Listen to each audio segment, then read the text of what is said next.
mixer, turntables, speakers. 7 days a week, he's on call to get the party people up off the wall. You'll feel motivated as he operates, 'cause party energy is what he generates. He'll prescribe for you his potent elixir, 2 turntable speakers and a mixer. He'll rock your party wherever you be, calling Dr. Dre to surgery.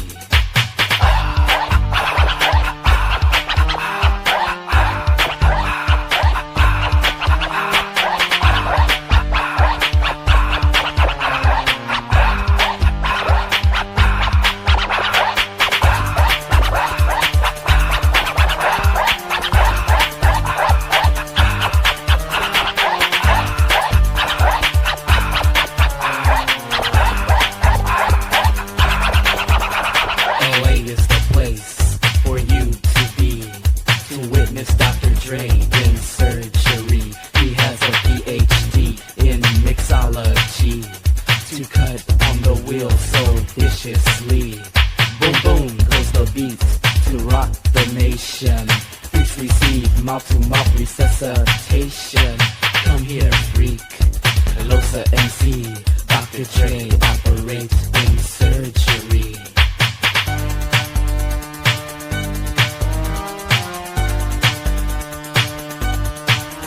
Dr. Dre, Dr. Dre, Dr. Dre, Dr. Dre, Dre, Dre, Dre, Dre, Dre, Dre, Dre, Dre, Dr. Dre, Dr. Dre.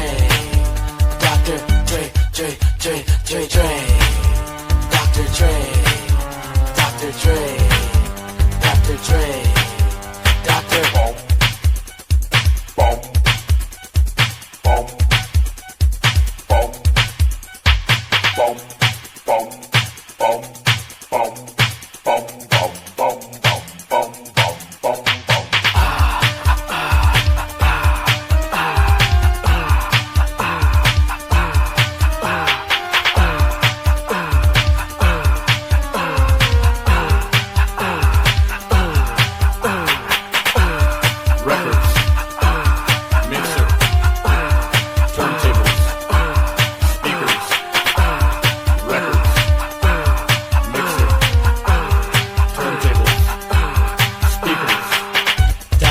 Will reach into his bag of tricks and without hesitation pull a master mix to caress your body, possess your mind, because he rocks in a key that's oh so fine.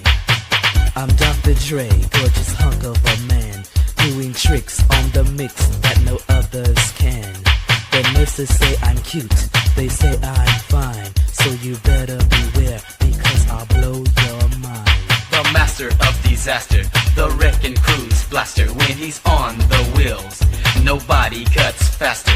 You said you're hurt, you said you're ill. Well, this is one time you can't use a pill.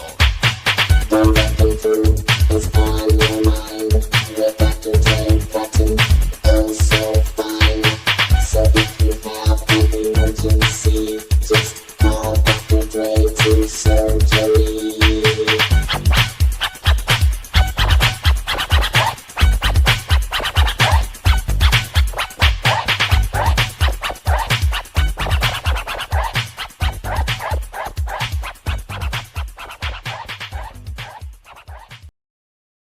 Some people call him the godfather of gangster rap. Please welcome Compton's own Eazy-E.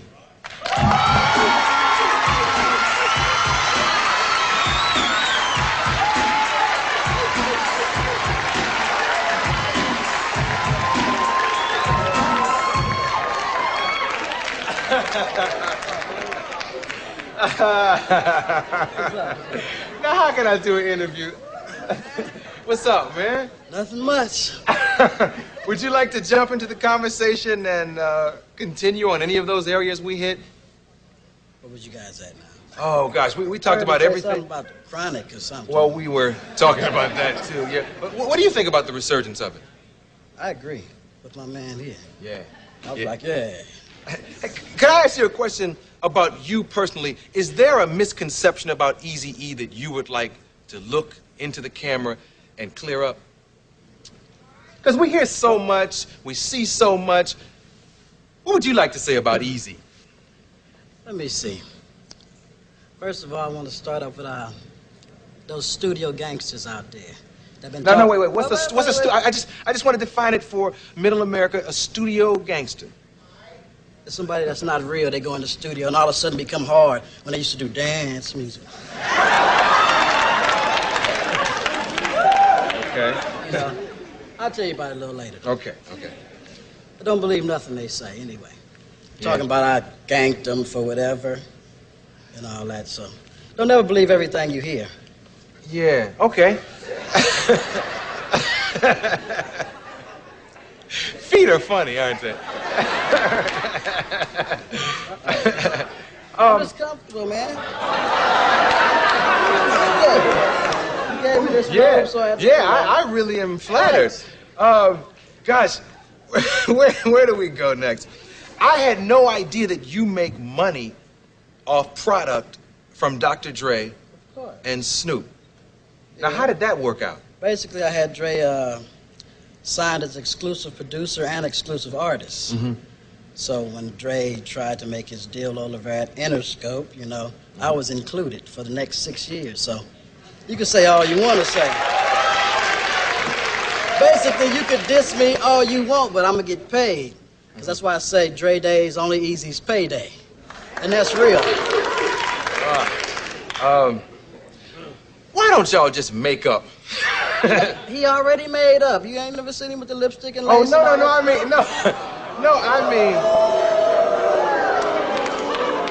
I mean, get back together. When I first met y'all, you were a group and everything, Yeah, and it was cool. and we need so much to try to get to unity among brothers, you know, because there's so much out there that's against us all, you know. Is there a chance that one of you could call each other and just squash all this? Basically, if I got dissed by, you know, over a couple of million people heard about me trying to be hardcore, you know, I don't think I want to make up. Yeah. You know? Yeah, but you understand. Business is business, you know. I'd do a record with him. Home in his latest single, Real Compton City G's. Y'all give it up for Eazy. E. Straight out the streets of Compton, y'all! Yo, Easy, let's do this! Hey, yo, doctor, here's another proper track in his back. Watch the sniper, time to pay the piper. Yeah. And let that real stuff evoke. See, you's a wanna be low, and you'll get smoked. And I hope that the fans understand when you're talking about spraying me. The same records that you're making is paying me. Mother, Dre, mother, Snoop, mother, Death Row. Yo, and here comes my left blow. Cause I'm the Eazy, and this is the season to let the real Compton City G's in. You like a kid, you found the puppy, now you're dapper. But tell me where the hell you found that anorexic rapper. Talking about who you gon' squabble with and who you shoot. You're only 60 pounds when you're wet and wearing boots. damn E, they tried to fade you on trade day. But trade day only meant Eazy's spade day. All of a sudden, Dr. Dre is the G thing. But on his old album covers, he was a she thing. So sucker please, don't step to these real Compton City G's. Make some noise! Make some noise! Say hell yeah! Say hell yeah! Yo, gangsta! Rapper, claiming to be dapper than a Dre-ster. Softer than a girl, but portray the role of gangsta. Ain't broke a law in your life. That every time you rap me up about the guns and knife, just take a good look at the brother and you'll capture the fact that the bastard is simply just an actor who mastered the bang and the slang and the mental of homies in Compton, Watts and South Central. Never ever once have you ran with the turf. We had in every verse claim you used to do the dirt. But tell me who's a witness to your damn work? See, you never handle business, so say the drama shirt. Fools straight kill me, knowing that they pranksters. This is going out to your studio gangsters. See, I did dirt, put in work, and many brothers can vouch that. So since I got stripes, I got the right to rap about that. But busters like Snoop, I gotta hate ya, cause I'm just got a suburban brothers talking about their cover project. Knowing you ain't seen no ports of the street G. Think you started trying to bang around the time of the peace treaty. Wearing khakis in my wire little fag trying to sag, but you're flooding at the same time. And your set don't accept ya. your homies, cause you know they don't respect ya. So Snoop B, front, please don't step to these real Compton City G's. Well, it's the knockout, definition original, baby gangsta. Approach me like you hard, little buster, I'ma bank ya, shank ya, with my damn shank if I have to. Dr. Dre and Snoop Doggy are really actors, pranksters, studio gangsters, busters. But this time you're dealing with some real low brothers. Jeez, fool, please, don't try to step to you. If you do, then a few captains, all that would be left. See, young brothers like me will bring you up something. Claiming my city, but Dre, you ain't from Compton. Suckers like y'all is what I call wannabes, and ain't nothing compared to real Compton City G's. Make some noise! Make some noise! I never met an OG who never did nothing wrong. You tried to diss the Easy E, so now Dre is on you and your doggy dog. Think that you're hogging it. Both of you tricks can stay off my doggies. Beating up a woman don't make you it. But then again, some brothers think they make some men. Damn, it's a trip how Dre can switch so quick from wearing lipstick to smoking on chronic at picnics. And now you think you're bigger. But to me, you ain't nothing but a trick gas buster that ain't worth the food stamp. And at death row, I hear you getting treated like boot camp. Gotta follow your sergeant's directions or get your ass popped with the Smith and Wesson. Learn a lesson from the E's. Stay in your place and don't step to real Compton City G's. Compton's in the house, y'all. Basically, gangster rap, I guess it's like telling the real and not holding back, giving up, you know, the reality from the street point of view. And like by us being from the streets, we know how to report it. I tell, you know, basically what's going on. Eazy-E grew up on the mean streets of Compton, California. He's a gangster rap original with a long police rap sheet and a top 10 pop album.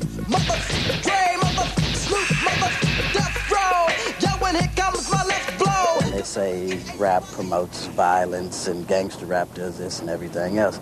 And I don't think gangster rap promotes violence at all. I think it's the person, you know. A rap song doesn't make a person go out and shoot people or go out and rape people and everything else. I think it's the person. I have some lyrics here from some of the songs that you've done in your career, and to be very honest, much of this I can't even say on television, but I want to read some of this to you. So what about the bitch that got shot? F her. You think I care about a bitch? I ain't a sucker. Right. Songs That's titled... not talking about women, though. What is it talking about? A lot of them, bitches. It's a difference. I figure a bitch is someone that does like scandalous things to you. You have another song called Real Niggas. Why do you guys call yourself this word that has been we didn't give ourselves this name now. But right now in society, you guys are calling yourself niggers a lot more than... We didn't give ourselves that name. People have been calling us niggas for years, and so we carry that word.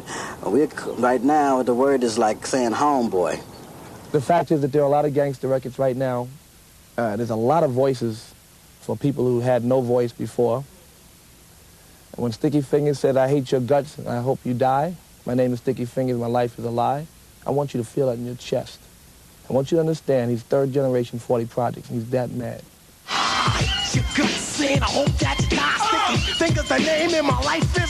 Maybe if there were jobs there, he wouldn't be as angry. But in the meantime, he might rob you. And that's a reality. That's a reality that white America has to live with. That's a reality that kids in Boise, Idaho are just beginning to understand. This happens every day around my way, so I pray that I can live another day. Gangsta rap is so controversial that some record companies are putting out two versions of gangsta music videos with and without guns because MTV won't air gratuitous violence. And some radio stations are now refusing to play violent rap songs. Let's take the current record by Snoop Dogg. He makes a reference to 187 on an undercover cop. 187 is the California Police Code for murder. There's no consequence expressed in any of these actions. This is a simple glorification of doing these types of things. Those types of records we don't want aired on V103.9.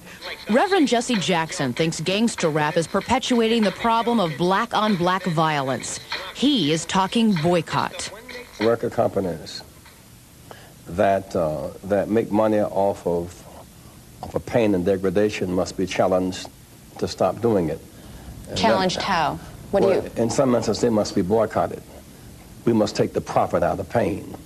Do you think these rap artists have a responsibility to their community as role models to these kids? Indeed, the rap artists have a responsibility. Those who pay them have a responsibility. But those who set the context have an even greater responsibility. If there were not such easy access to guns and drugs and so much unemployment and so much abandonment, the rapping would be abstract. The painful reality is that the rapping is real. And somehow I get the impression that basic white mass media wants to focus on rap and not reality. And I say, if you're going to cover violence, cover reality, not just rap. Rap is an extension of the culture. Let's break up the violence in the culture. And I hope y'all put that on camera because that's real. I mean, don't just pick and choose stuff out of here to fit me on one side and the rappers on the other. These are our children in trouble. They are in pain. And if I talk back, you ready to beat me down fast, G? Just like Rodney King. But it... Gangster, he was in there like 5 years. You just got out of prison. About 8 months. What were you in for? For an assault on another gang member. When I was inside like a halfway house or youth home. Mm-hmm. Yeah. And now you're a rapper? I'm a rapper, writer,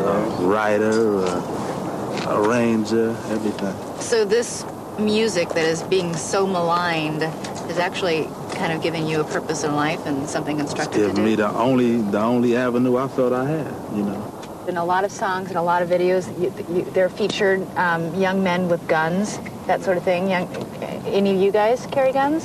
Do you? Incriminate ourselves on camera. No, never. No, we don't carry guns. We carry switchblades. He says with a smile. I mean, really, seriously, do you? You carry guns? No. No? So you guys don't? You feel like you don't have to? It's just a life that we live, you know? Mm-hmm. It's just where we stay. I mean, you never know what can happen. There's people dying every day that you know. And every day, rapper wannabes flock to record executives, hoping to rap their way to the big money. You going to continue making a lot of money off of this, do you think? Basically, as long as you got people that want to learn about all this and they want to hear it, you know. As long as it's violence, it's going to be rap music, gangster rap music, or whatever. Now, as for those 3 rappers in trouble, Tupacactor today pled innocent to charges that he shot and wounded 2 off-duty police officers, and Snoopdoggactor plans to plead not guilty to all the charges against him. Flavor Flav is currently in drug rehabilitation. He'll be indicted in 2 weeks. My boy. Hey, what's up, Daddy? How you doing? All right. Hey, what's that? New thing you got there? All right. How you doing? Oh, man, I'm chilling. How you doing? Doing fine. Yeah, it's good. You know, the problem with this business, people just don't trust each other. I'm glad you and I trust each other. You trust me, don't you? Yeah, boss. Oh, no. I work for you. I work for Sleazy E. I wouldn't have it any other way. We're going to make lots of money. Yeah, it's good. All right, so now that the contracts are signed, it's time for you to go find me some rappers. Okay. You ready to get rich? Ready. You ready to make money? I'm ready. You ready to buy a house? I'm ready. A car? Yeah. You go find a talent. You trust me. Gotcha. All right, go, boy. Go, boy. Gotcha.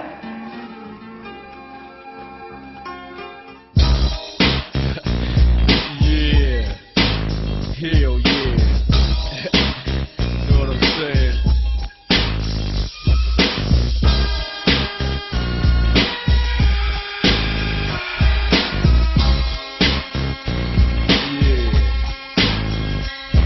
Mr. Buster, where the fuck you at? Can't scrap a lick, so I know you got your dick on hard. From fucking your road dogs, the hood you grew up with, niggas you grew up with. Don't even respect your ass, that's why it's time for the doctor to check your ass, nigga. Used to be my homie, used to be my ace. Now I wanna slap that taste out your mouth, make it bow down to the rope. Fucking me, now I'm fucking you, little hoe. Oh, don't think I forgot, let you slide. Let me ride, just another homicide. Yeah, it's me, so I'ma talk on. Stomping on the easiest streets that you can walk on. So strap on your Compton hat, your lopes, and watch your back, cause you might get smoked, low. And pass the bud, and stay low key. Be true, cause you lost all your homies' love. Now call it what you want to. You fucked with me, now it's a must that I fuck with you. wow, wow, yippee-yo, yippee-yay. Doggy dogs in the motherfucking house. Wow, wow, wow, yippee-yo, yippee-yay. Death Row's in the motherfucking house. Wow, wow, wow, yippee-yo, yippee-yay. The sounds of a dog bring me to another day. Play with my bone, would you, Timmy? It seems like you're good for making jokes about your Jimmy. Well, here's a Jimmy joke about your mama that you might not like. I heard she was a Frisco dyke, but fuck your mama. I'm talking about you and me, toe to toe. M-U-T, your bark was loud, but your bite wasn't vicious. And the rhymes you were kicking were quite bootylicious. You get what doggy dog, oh, is he crazy? With your mama and your daddy hollering, baby. So what that lets you know? That if you fuck with Drake, nigga, you fucking with Death Row. And I ain't even swinging them things, I'm hollering 187 with my dick in your mouth, bitch. Yeah, nigga, Compton Long Beach together on this motherfucker. So you wanna pop that shit, get your motherfucking cranium crack, nigga? Step on up. Now, we ain't no motherfucking joke, so remember the name, Mighty DR. Yeah, motherfucker. Shit, hit the fan. Now understand this, my nigga Drake can't be touched. Luke's bending over, Luke's getting fucked, Buster. Buster thought I was sleazy, I thought I was a mark, cause I used to hang with Easy. Animosity made you speak what you spoke. Hey, yo, Drake, what up? Chip this nigga off, love. If it ain't another hoe that I got to fuck with, got teeth in your mouth, so my dick's got to fit. With my nuts on your tonsil, while you on stage rapping at your whack-ass concert. And I'ma snatch your ass from the backside and show you how Death Row pull off that hoop ride. Now you might not understand me, cause I'ma rob you in Compton and blast you in Miami. Then we gon' creep to South Central on a street knowledge mission. As I steps in the temple, spotty got him as I pulls out my strap, got my chrome to the side of his white sock You sack. tryna check my homie, you best check yourself, cause when you diss Drake, you diss yourself. Hell yeah, so all you mark ass busters need to raise up, really don't. Death Row is running the 9 tray, and you know it can't be faded.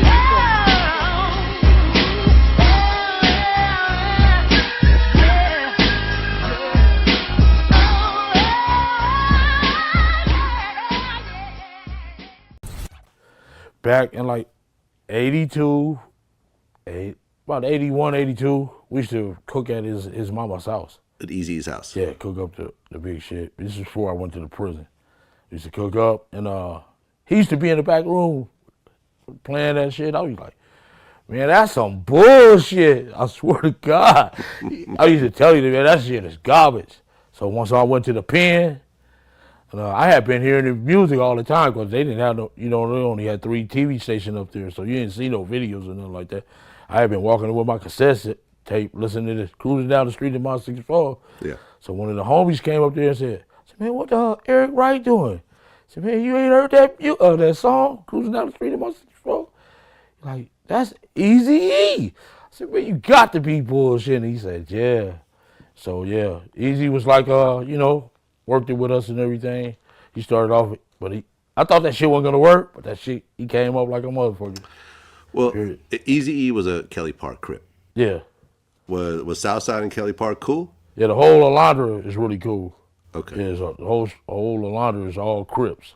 Okay. How big of a drug dealer was Easy?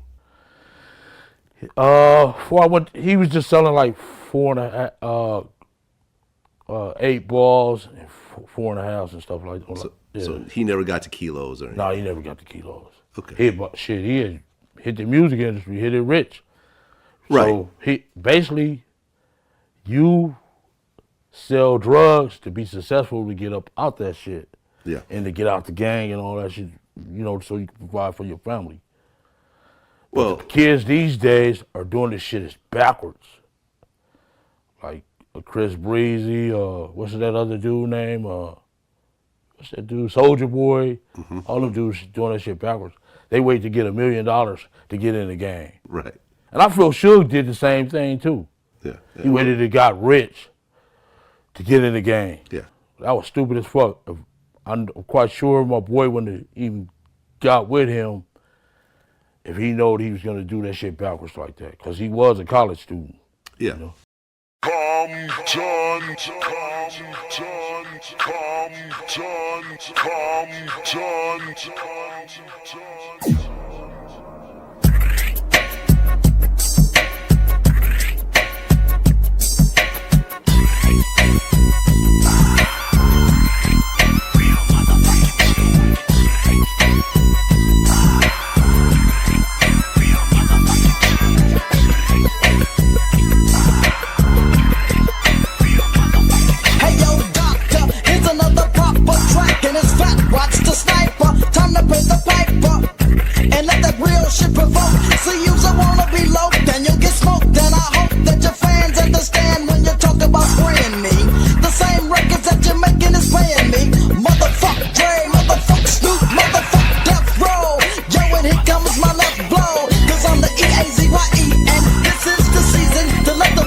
same, but you're flooding at the same time. And your set don't accept you.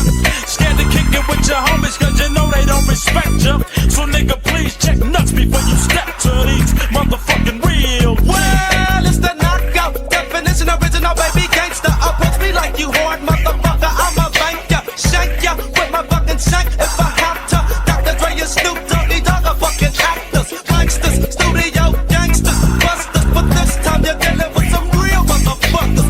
Jeez, nigga, please don't try to step, cause if you do, then that big cap is all that would be left. See, young niggas like me, I'll break you off something. Claiming my city, but Dre, you ain't from Compton. Niggas like y'all is what I call wannabes, and ain't shit compared to real motherfucking G's.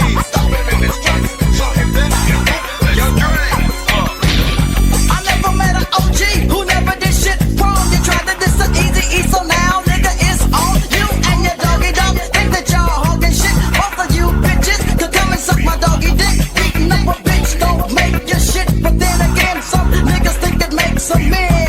Damn, it's a trip how a nigga could switch so quick from wearing lipstick to smoking on chronic at picnics. And now you think you're bigger, but to me you ain't nothing but a bitch ass nigga that ain't worth the food stamp. And at death row I hear you getting treated like boot camp. Gotta follow your sergeant's directions or get your ass popped with this Smith and Wesson. Learn a lesson from the E's. Stay in your place and don't step to real motherfucking G's.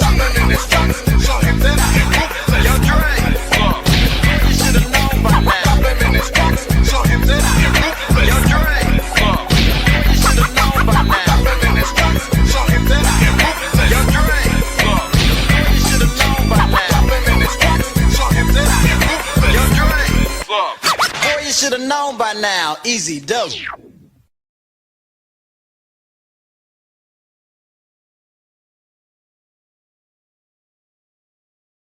Def Comedy Jam 25. It's good to see so many funny people together in one room, all wondering the same thing. Is Cat Williams gonna show up? I'm nervous as hell right now. I'm quite likely to tell the whole truth and nothing but the truth, so help me God. Even Snoop. You understand? A lot of more people, their career went up when they sat on this man's lap. That's the director. You understand? Oh, man.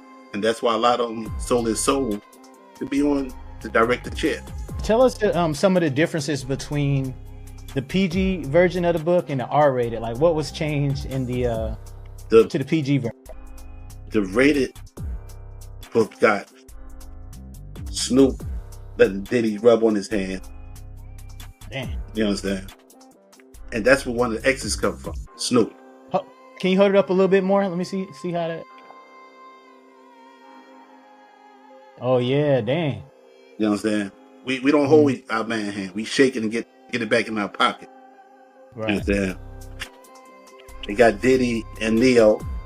And if you heard Neo's wife call him Little Diddy, that he like freak off, get high and get freak off. They all baby oil you up. Oh man, what the hell is that? You understand? Yo. Eyes Not him wide. and the son. That's the son, right? Yeah. You know what I'm saying? Wow. Damn. And you got Andre Harrell. He hugged up like they finished tongue kissing. Yeah. You know, we don't hug on our boys like that, sitting that close on each other's lap. You know what I'm saying? Then we got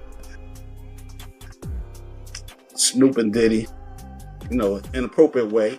But the reason why they in there is to speak about that. And here's where Snoop Dogg's name enters federal testimony. Courtney Burgess isn't just claiming to have videos. He's claiming to have Kim Porter's original memoir, containing compromising pictures of Diddy with Snoop Dogg, Andre Harrell, and other celebrities. This isn't gossip. These are alleged documentary evidence that Kim Porter collected and preserved before her mysterious death in 2018. Think about what this means. Kim Porter, the mother of Diddy's children, someone who lived inside his world for over a decade, was allegedly documenting compromising situations involving A-list celebrities. She wasn't just Diddy's partner. She was potentially his unwilling archivist, collecting evidence that would later become central to federal criminal investigations. The timing is impossibly convenient. Kim Porter died suddenly of pneumonia in 2018, just as federal heat was building around Diddy's operation A healthy 47-year-old woman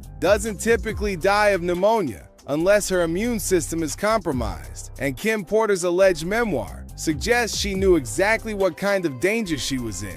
I done been confronted by so many law enforcement for the CDs, even my studio equipment was confiscated. Oh, so the feds came and got stuff? Yeah, even when I got a new phone, I had to get a new phone because they took the phone and did what they did. I wasn't going to use the same phone. So I just, it's not mine to keep. This is all I needed. And this rate.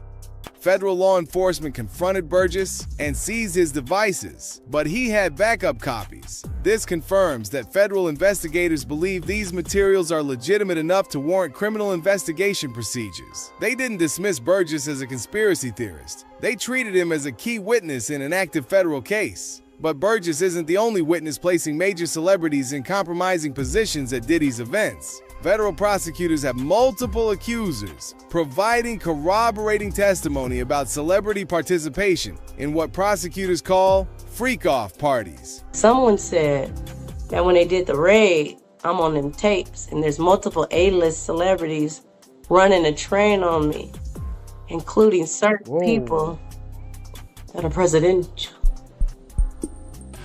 Presidential? No, we're talking about Diddy. We're going to come back to that, LB. Stay with me. We don't go any further till we get the result. Man. Hey, but anyway, once I found that out, I've been living my life for the last 20 years not knowing that had even happened to me.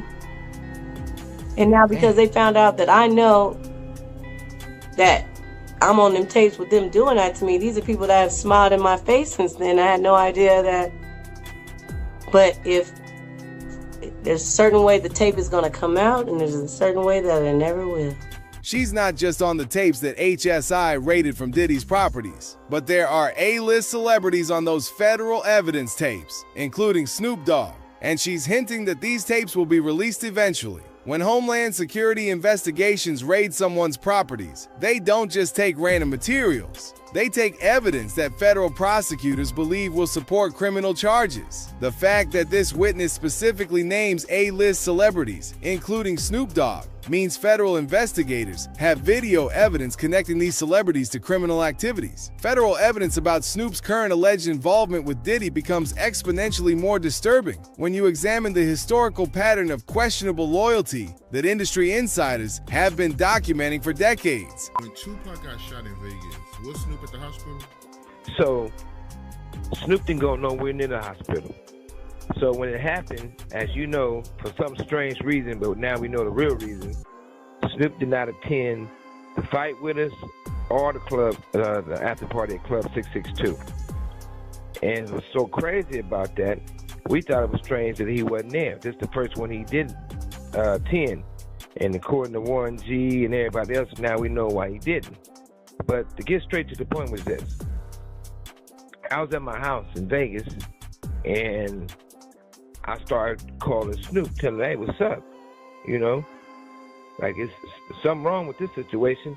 Pac in the hospital, come holler at him, come check on him. So he drove down, and I was at the house waiting on him. And Tupac's mother was at my house. So we back by the pool, and then the pool area is like two big guest houses. So as when Snoop come up, and there's other people out there, we walk in the back to talk. As we start talking, I said, you know, I'm on him, like, man, why you ain't here? You should have been at the hospital. And then Tupac's mother was there, and Fanny, she was like, yeah, I know you should want to see him. He told her, he was like, well, look, Tupac hates me right now. He mad at me. He hates me. So I feel bad, and that's why I didn't go up there. And Tupac's mother said, well, look, Pac was mad at me, too, for a few things I'd rather not swear than for some stealing shit, she said, right? But, you know, we all do that with our mothers. So she said, well, he was mad at me, too, but that's my son, I'm there. And if he hates you, you still want to go do the right thing and go visit him, right? So as we start talking, Snoop just start crying and fell down and start throwing up, like literally throwing up. right? So we looking at him like, damn, what happened to this dude? So once he get up and explain to him, and you know, we didn't think weird, nothing weird. We just thought he really emotional right now and he's throwing up, you know.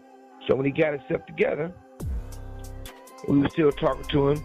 Pac's mother says, it's gonna be all right. He said, look. I just wanted to clear my throat. You lost Best Rap Video. You'd all disappointed about that? Oh, no, I didn't lose, see, because I sold 6.5 million copies, so I won. When all these famous people get together, what's the one thing you take away? Is everybody much shorter than you thought? I know a lot of people find Snoop and say, you know, 6'4", I had no idea. Oh, yeah. But do people seem shorter? There's a lot of attitude going on. What's the one thing you take away? Oh, it's a lot of attitude, of course, because nobody thought we would show up here. But, you know, we always feel like we keeping it real, scratch that. We always felt like we're being true to everything we've always stayed representing. And our audience is worldwide. We're not even on no, you know, we coming out here and there's some East Coast, West Coast. We got beef with the people we got beef with. But we could go anywhere in the country because we are America's most wanted. Exactly. So you can't stop the flow. Can't stop what America wants. On that note, I know that Biggie and Puffy are here tonight. Did you see them? Do you have anything to say to them at all? Nah, but even if we saw them, we are businessmen. We are not animals. It's not like we're gonna see them and rush them and jump on them. If they see us and they want drama, we're gonna definitely bring it like only Dev Row could bring it. But we here as businessmen to enjoy and support the Video Music Awards for MTV because they support us. So if they want to come and use this business opportunity to get on some gangster, you know, we do that better than anybody. Can you envision a day when, you know, y'all, if not get together and make an album, just peacefully coexist? There's no dream of making an album with Biggie and Puffy or none of them. We're not sweating it like that. This is our family We over peacefully here. coexist right now because we all cool. Everybody's here. They sell records. We sell records. Well, I guess you could call that selling records. What they do.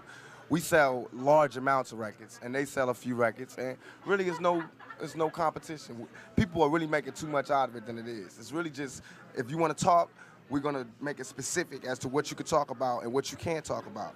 And the East Coast, West Coast thing is something that the journalists and people are making up just to get paid off it so it can drag out. So they're perpetuating it so it could be drama, which I still love MTV, but when it all go down, don't look at me and Biggie and be like, why is there a big East Coast, West Coast war when you're shooting this to 300 homes, 300 countries, telling them about an East Coast, West Coast war that they would never know exists. So that's where information becomes a problem. When And MTV if it did, News gotta be the ones to let you know. If it did exist, Pac, we wouldn't be here. So right, and if it exists, how we gonna be non-existent. sitting in New York talking about it? We'll try to be better role models, and y'all try to stop putting that drama out there. You got a lot of power, a lot of responsibility. We both do. We both need to exercise greater restraint.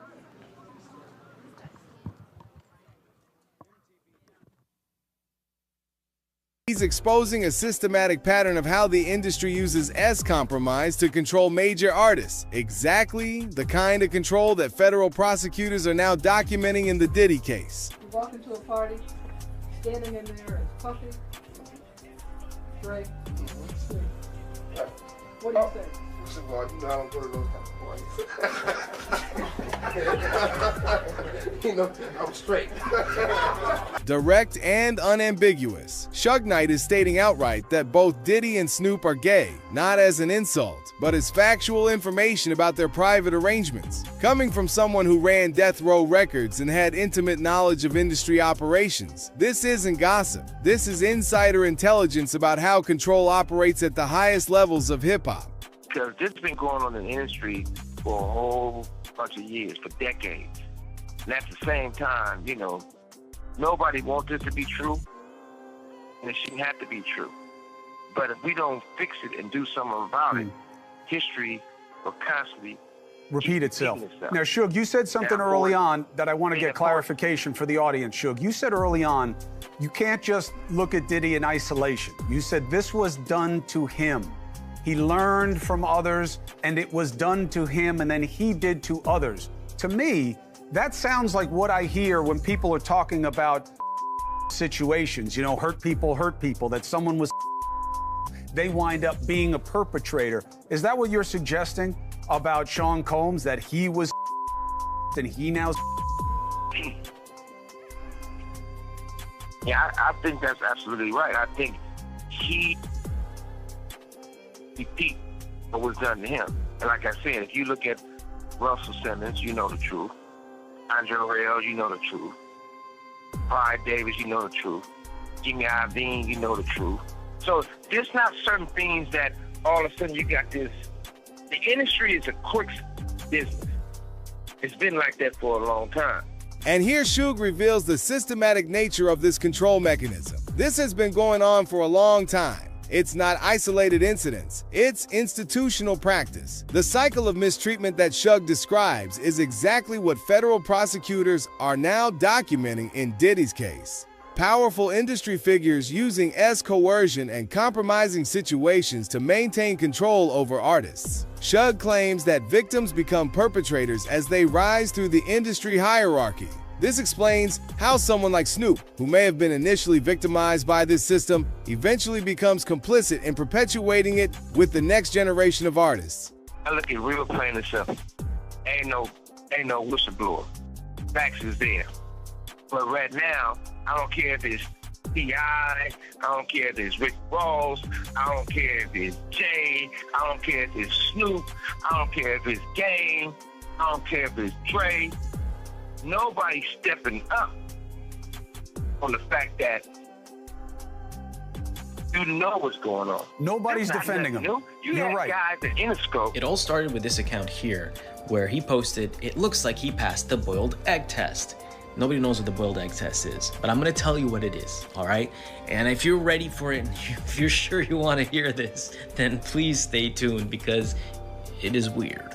All right, it goes like this, and this is from the words of Suge Knight, okay? P. Diddy offers you a boiled egg, and you gotta be able to put it somewhere without it cracking. And if you do that, you passed for whatever it is they need you to do. I'm not gonna lie, I thought this was a joke, but apparently, allegedly, it looks like it's something that really goes down. Adam's guys put their pants down and been over this. The eggs break.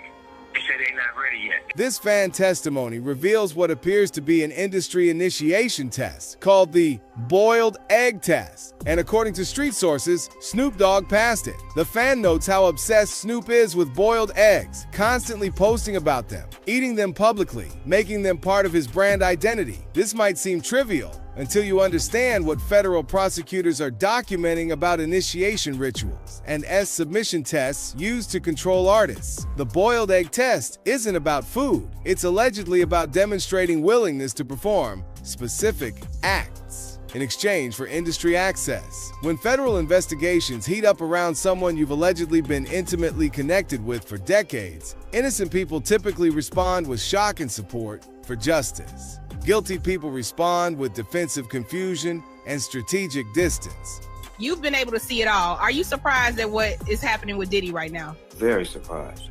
I'm ultimately surprised. Like, I don't be expecting none of this type of things to be happening. You know, like I say, when I was given my position of power and given my position of, you know, leadership, I like to take advantage of it and treat people good and make sure that people that work with me don't feel like they work for me.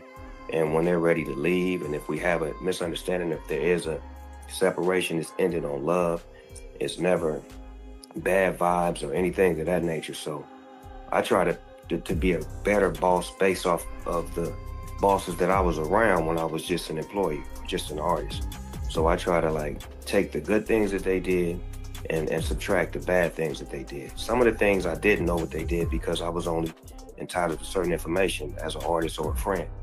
So as a businessman, I've learned to just be good to people because I know what it feels like to have bad business done on you and to have bad contracts. So I try to give my people that I do business with a great experience so that way at the end of the day, you know, we feeling good about each other and we don't have to end up facing each other talking about how bad we treated each other. Listen to Snoop's carefully calculated response. He claims to be surprised by the Diddy drama, says he didn't see anything of that nature, and positions himself as a better boss than the people he used to work around. Every single element of this response is textbook guilty behavior, strategic surprise, defensive distance, and virtue signaling. Innocent people don't respond to their friends' federal charges by promoting their own businesses. Guilty people use every opportunity to establish alternative narratives that position them as morally superior to their compromised associates. From Kim Porter's alleged documentation to Suge Knight's prison revelations, from Tupac's hospital absence to boiled egg obsessions, every piece of evidence points to the same conclusion. But here's what should keep you up at night. If Snoop Dogg, one of hip-hop's most beloved icons, was allegedly participating in these compromising situations for decades, how many other celebrities we trust and admire are trapped in the same web of control? And when federal prosecutors eventually release those celebrity tapes that HSI seized from Diddy's properties, will you be shocked by the names you see? Or will you finally understand that the entire entertainment industry has been operating as a criminal enterprise designed to compromise and control the very people we sell? All right, look, Snoop Dogg has this, look. I'm gonna trigger you. You ready for this, man? Your Uncle Snoop, man, who was talking about what's the word he used? He used the word for people that I forgot what it was, the C word. He said folks was raccooning, right? Snoop has stated that he will be doing a Doggyland cartoon, which will start Snoop Dogg's Doggyland cartoon will start featuring same-sex couples. This is a few months after he said, he was like, man, he said, but Disney, I don't understand. I'm scared of taking my kids to the movies because when they see two men or two women, I gotta explain to them what that's all about. Stop doing that. And now, all of a sudden, we see, what is it, Doggyland. Let me read to you what it says, okay? It says, Snoop Dogg's, I'm reading from my mixtapes. Snoop Dogg's Doggyland children's cartoon series will feature same-sex couples in a recent episode. Just months after he faced backlash for criticizing Disney for including same-sex couples in Lightyear, the spin-off origin story of the Buzz Lightyear joint, talking about, it made him scared to go to the damn movies. Here's my situation, all right? And this ain't no thing against. Here's my situation. Let me make sure I say this right. I gotta make sure I say it right. Bro said he has an issue with trying to explain to his grandchildren this whole same-sex couple situation. Then he goes and so he is like, man, stop putting same-sex couple stuff in these kid stories. Then he turns around and does it. It's him complaining about it and then turning around and doing it. It's just like when he complained about people jumping on the Carrots politician wave, only to turn around and then start doing music in celebration of the Carrots' political win. You understand what I'm saying? I don't know. You know what's sad about time? The more it progresses, the more you see how people really are. You know what I mean? Eazy-E, his album took off. I mean, it ultimately went double platinum. Right. And Straight Outta Compton came out, and I felt at that time it was out of here. Right. You know, because we were all fans of, Easy Does It. Okay. So we were already prepared for all this happening, but I feel like the rest of the world learned about NWA from Straight Outta Compton. Were you in touch with any of these guys when any of this happened? Not at all. That was it. Not at all. Ice Cube left here going to Arizona when he was like 18. I met him when he was like 15, got him signed to CBS. He hung around for a couple of years off and on. And then he left. When he graduated from Taft, he was going to Arizona. That's the last time I saw him, up until the other night at the premiere. Now, the first time I laid eyes on Ice Cube in 20-some-odd years. Okay. But were you involved with Ice Cube at all? Yeah. I'm the first. I signed his group, Stereo Crew, to CBS, before Wrecking Crew, actually. Okay. And then when we all got dropped from CBS, I gave him a three-song deal for his new group, CIA. Okay. And Ice Cube was around here every day for quite some time while he was going to high school. And How How old was Ice Cube when you signed his first record deal? I think about like 15. Wow. We had to go through the courts the whole 9 yards. Okay. Okay. We had to get a court-approved contract, and I had to hire a lawyer to mess with my lawyer to make sure the deal was done. Take it to a judge, make sure the judge approved it, and it was only a single deal, but it cost almost $7,000 just to put the deal together because we got the minor contracts to deal with. How talented was Ice Cube in the beginning? Ice Cube, as a writer, was one of the probably one of the most talented young cats at that time that I'd ever met, because he would always come to me trying to show me different things, okay? And you got to understand, at this time, I got to be 26, 27, no, 28.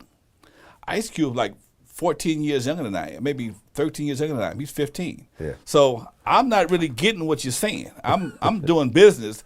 I've never been a rapper per se. I rap, but you'll never see me in a contest, okay? Yeah. So, and what he was trying to show me was interesting, but I didn't really get it, okay? And again, sometimes if you have kids that, sometimes your kids are, Daddy, look, and it's like, okay, go ahead, okay? And it was kind of like that to a certain degree. Okay. But he was always a respectful cat, never gave me a problem. And, he, the other night when I saw him for the first time, he actually thanked me for giving him the opportunity to make it happen. That's dope. Yeah, I was really proud of that. Absolutely. I was really glad to hear him say that. I mean, it made me feel real good. It was probably the second best part of the whole night. What was the best part? Seeing myself on screen. So was Yellow fucking your bitch? Was that true? Hell no, I don't know why they got that shit. Yellow. You know what? Now Yellow's a motherfucker. Okay. Yellow will ask her for some pussy. He'll ask your girl for some pussy. If he think he got any action whatsoever, he will try and hit on your woman.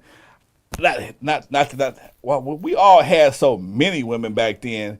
He didn't, as far as I know, he didn't try to hit none of my main girls, okay? But he might have hit on somebody I was trying to hit on at the same time, because we all kind of competed for the attention of the various women. So it's very possible, but again, it wasn't my woman. It might have been somebody I was trying to get at. Okay. Now, the one thing that I think was so different about NWA when they came out was it was like the first gangster rap group.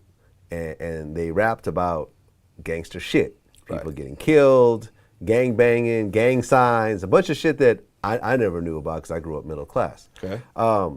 Now, how gangster, from your point of view, knowing them since they were kids, working with Dre, working with Ice Cube, working with Easy and so forth, was Ren around during this time also? No, Ren wasn't around. Ren wasn't around, so you never really knew. No. So who were the gangsters in the group, if any? Me. You? I was the only gangster. I don't know when they did the gangster shit around here. Yeah? I had to. I ran a club on Avalon Segundo. Okay. And, I was going to jail for possession of firearms and attempted murder and shit like that. Oh. These guys never had them kind of problems. So you went to jail for attempted murder? Yeah. Okay. I went to jail for attempted murder. I shot up in the air, but when they got to court, it was attempted murder. They dropped it down to brandishing the firearm in the city limits. Okay. Were you affiliated with any gangs? No. Okay. Well, were the Crips and Bloods kind of doing their thing out here? Me and Dre grew up in a blood neighborhood. Okay. But back then, you could be associated without being affiliated, okay? Yeah. They know where you're from, but he ain't with this, okay? So you guys never wore red rags or anything else like that? No, we may have wore red. We went to Centennial High School. That's the school colors, okay? Me, Dre, Quick, and Kendrick Lamar all went to Centennial High School. So that's the school color is red. So if you saw me in red, it's because I was maybe going to a school event, not because I was going to a gang meeting. So it was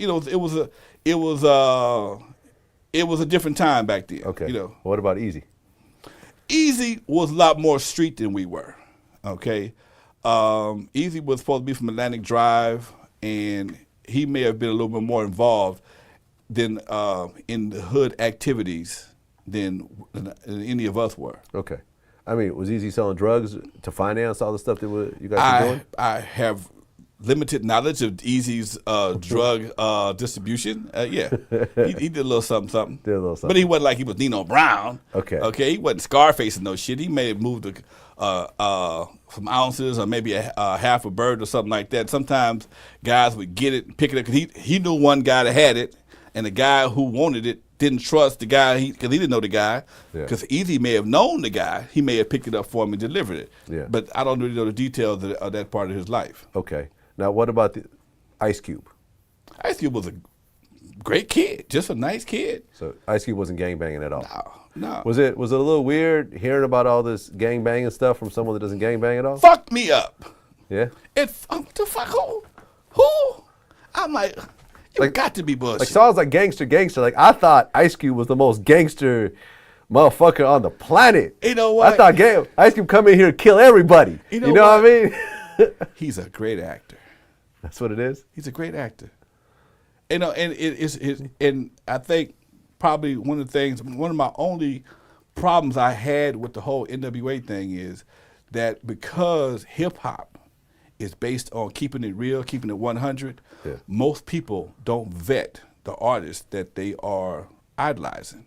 And they assume because you say it, you are it, okay? And some people, I've had guys in this very room, when I was at my studio, I'll never forget one guy came in there, he was rapping about going to the penitentiary and being all this. I said, wait a minute, I've been knowing you for the past 10 years. Why don't you go to the pen? Quote, unquote. I ain't been to the pen yet. Huh? Yet. It was like it was a badge of honor for him to go to the pen. Yeah. And eventually he did go to the pen, got 25 years of life. But, you know, these are some of the, you know, when you have been doing this thing as long as I have and see the effects of it, okay, and you know the players in the game that really went from it, so it's kind, you know, it's kind of hard for me, okay. Maybe the next man who, you know, who was a part of this, who was part of the street life, can accept it a little easier. But when I know the players and the game, how the game has been affected by this, it, you know, it kind of, we could have did without some of it. When you look at the effects that NWA had in terms of gangster rap, not only affecting the music, but also affecting the communities and so forth. Well, what do you think about it? Well, I'm going to tell you a little story. When I first got into the club business, 1979, now, first of all, gangs have been around forever in Los Angeles. Yeah. Gangs had different reasons for existence. Some gangs started off to fight white people. Some gangs were designed to fight the police in the community, because what we're experiencing right now is nothing new. It's just being televised more. So the ratio of gangbangers to civilians was minuscule in the early 70s and early 80s, late 70s, early 80s, okay? Right after NWA, now I've been in the club business all this time, and I stopped making records. Went back to my second career, which is nightclub owner. What happened was NWA and gangster rap made gangster lifestyle cool. So the ratio started to change. Everybody was a gangbanger. It used to be 5% gangbanger, okay? Because gangbangers, once upon a time, had a code. You just couldn't have a gun. You had to be able to fight.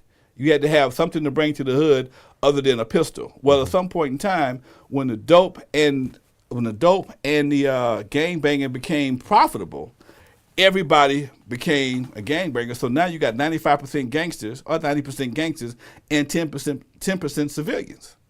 And when that happened, everything went crazy, because now theaters, clubs, parking lots, the park, everything is a war zone. Yeah. Okay. There used to be a time where there were places that you could go and you could feel safe. But when the gangster lifestyle became fashionable, the whole city became one big ass war zone. Okay.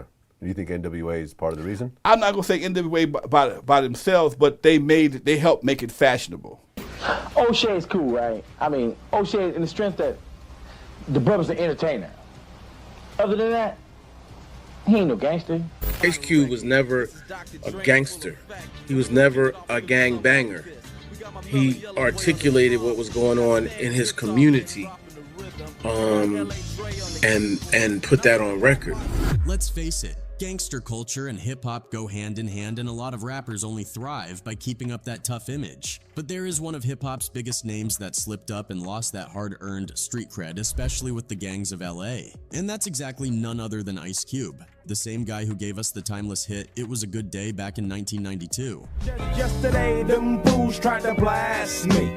Saw the police. Now Ice Cube's reputation in the industry is huge. He's one of the most respected names in Hollywood. But over the years, his gangster facade has raised questions, with many hip-hop fans believing he is just a fake gangster and was likely fronting. And here's where it gets wild. Ice Cube's childhood was far from the lyrics he put out. Were you involved with gangs?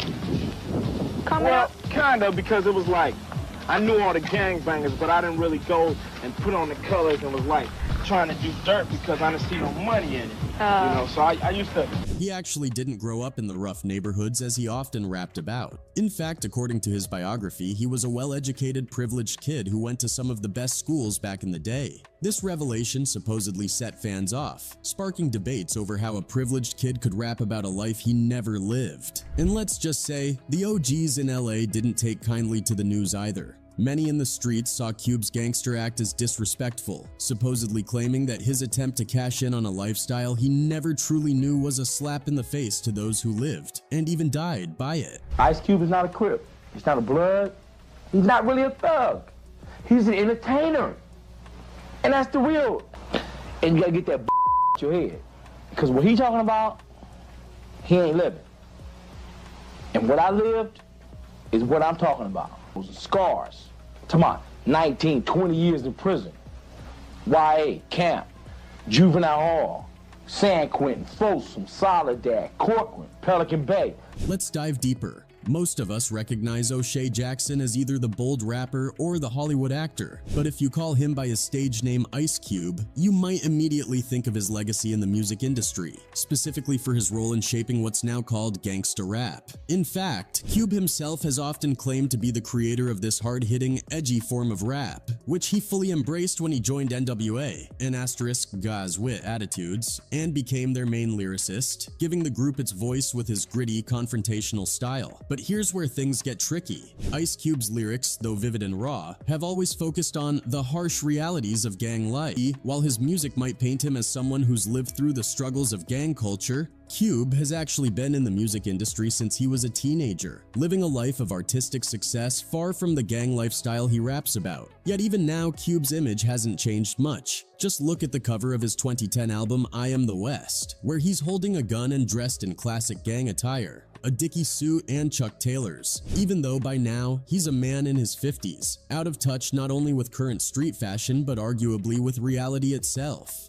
Cube's fictionalized image of himself as a product of hardship might be easier to overlook if he were actively using his position to uplift new artists who've actually lived the struggles he rhymes about, but many West Coast newcomers like J-Rock and Glasses Malone have accused him of not doing enough for up-and-coming talent from the area. And like many rappers who rose to fame decades ago, Ice Cube seems to believe his past contributions to hip-hop make him immune to criticism. He often reminds people of how he paved the way, but this hasn't stopped him from calling out West Coast radio stations for not playing his newer music. Ironically, if he had backed these younger artists in their fights against the radio industry, the airwaves might look very different today. Ice Cube claims to represent the West Coast, but if that's true, then it's hard to see any real leadership backing up his bold statements. The gap between Cube's lyrics and reality has only grown over time, and his commitment to this gangsta persona borders on a fairy tale, as he's consistently portrayed himself as a hardened ex-con or original gangster, despite never living the life he describes. If I'm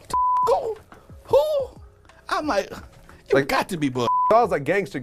Like I thought Ice Cube was the most gangster. This all might go back to his role as Doughboy in the 1991 film Boys in the Hood, a role in which he fully immersed himself and that seemingly influenced his identity in ways that are hard to ignore. Some even speculate that, like Tupac Shakur, who was rumored to have adopted a thug persona after playing Bishop and Juice, Cube might still be mentally tied to the character of Doughboy. And while Tupac's authenticity as a street figure is still debated among hip-hop fans, there's no denying that Cube's portrayal of himself in his music is purely fiction. We got a problem here? We got a... Well, yeah, I just interviewed Special Ed, right? And he did an interview with Drink Champs where he said NWA brought destruction to hip-hop.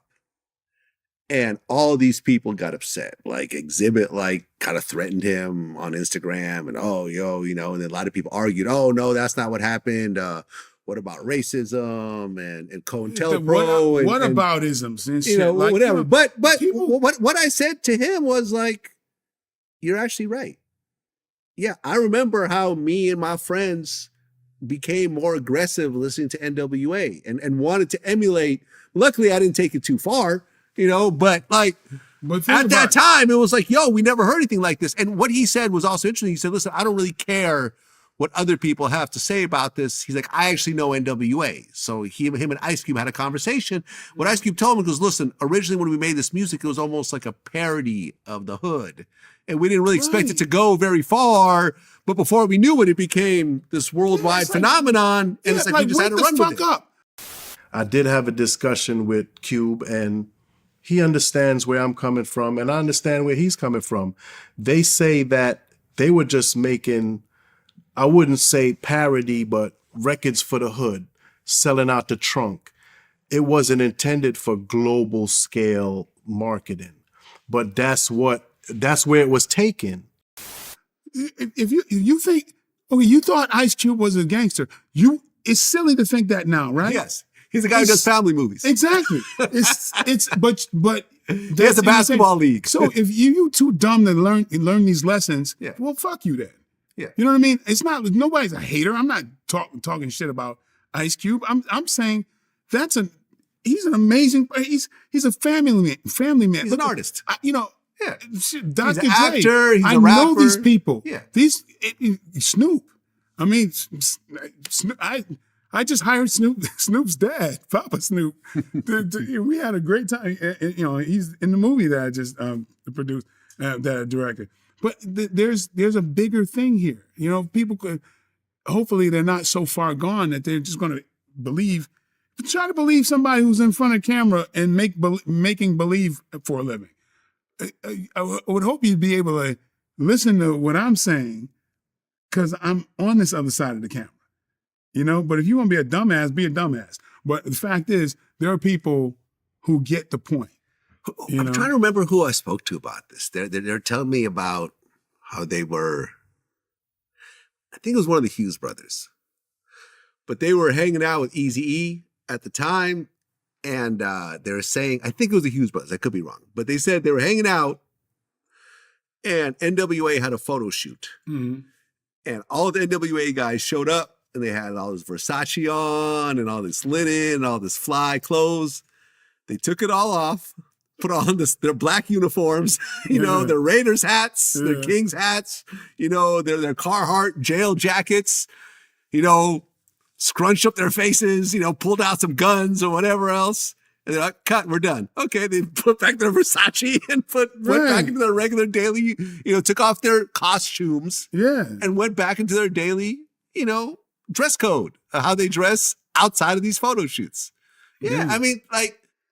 Yeah, and the fact that a lot of people don't know this is that there are so many artists that wanted to put out positive lyrics. But the companies are like, no, that don't sell. Yeah. It's death and destruction and brothers killing each other is going to sell. That's what Special Ed was saying. Once that happened, then the labels got behind it, and they started to push more and more artists get towards mad it at that shit. Else like that. Yeah, they want you to kill yourselves. Yeah, you know what I mean. One of the things that being from New York, hey, we started out, hip hop started out in New York, and it was very political. So we moved to Baltimore, which was total ignorance town to me. I mean, Baltimore has the highest rate of blacks killing blacks in the country. When I auditioned for the Baltimore School of Performing Arts, I started to have good luck times. Parents are the same no matter time, no place. They don't understand that us kids are going to make some mistakes. So to you other kids all across the land, there's no need to argue. Parents just don't understand.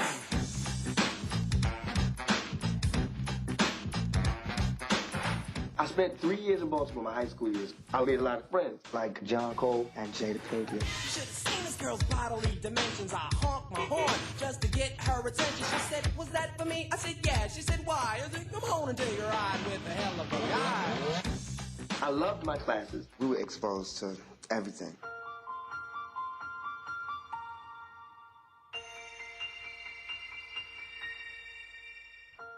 Theater, ballet, listen to different types of music, songs that became the soundtrack to my life.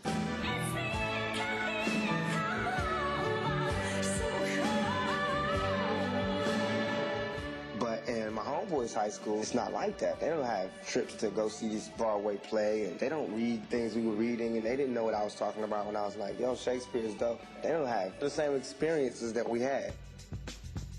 So then I started thinking, because the art school I went to was mostly for white kids and rich minorities. So I started going, damn, man, I would have been a totally different person had I not been exposed to these things. It was Concerned Citizens in Action. 200 people from Penn Lacey, Govans, and the Waverly neighborhoods. They packed the Faith Fellowship Christian Church to talk drugs and how they can help police remove them. I think that if we intend to do this and do this right, that we must first admit who we are, if we are drug dealers, if we are drug users, to admit first that we are and seek out help for ourselves. I'm on Old York Road, the 4000 block.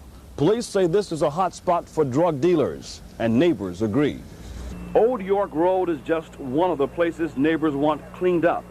The names of other streets were turned over to police at tonight's meeting. Kurt Schmoke, state's attorney for Baltimore City, also got a copy of the list. But what is significant about this is that apparently you have a network now. So if they move from one corner, somebody else on the other corner is going to spot them. And as long as we're willing, all of us are willing to work together with that kind of pressure, I think that we're going to make significant progress. People say they'll continue to turn over key information to police, especially if it means keeping their neighborhoods Well, what drug-free. happened in Westport? In Northeast Baltimore, Tim Tootin, Channel 2 News, Nightside. Okay. Alright, that's okay. You can do this. You dressed right for it. And he said he's been a little chilly, so this is good for him. Oh. So somebody will enjoy the heat in here. Okay. Anytime. Okay, my name is Tupacactor, and I attend Tamalpais High School, and I'm 17 years old. Okay. Do you like being 17? And it's like 17 is such a weird age. It's such a in the middle age. You're not 18 yet, and you're older than 16. So. But I like it. It's nice. It's like a learning stage for me. Do you wish you could be 18 and when you get some more rights? Well, 18 will bring lots of responsibilities that I don't want, but it'll bring respect that I feel like that's the only way I can get it. You know, I try to be as mature as I can be and demand it wherever I can get it. But 18 is like, you're an adult. You like today when I had to sign the release form, I felt so bad because I couldn't sign it myself. I had to go and get my mother's and all that. But 18 it's just society's way of saying that you're ready. But 17, like I think I'm ready now, as ready as I'm gonna be in this world. But so it's okay. I guess 17 is all right. Also, it's things that, you know, like, I mean, we talk about things, you know, do you think you should be punished? And I explain it to her, and I really get to talk to her. So she's my guide through life. So I'm really enjoying myself, but it's just that everybody doesn't think like us. So society, I mean, poverty it's no joke. Being poor and having this philosophy is worse because, you know, if money was nothing, if there was no money and everything depended on your moral standards and the way that you behaved and the way that you treated people, we'd be millionaires. We'd be rich. But since it's not like that, then we're stone broke. We're just poor because our ideals always get in the way. Since we're not yup people, and we're always, wait a minute, let me think about that, then people tend to go, nope, I guess I don't want you for the job, and I guess you just won't, you know?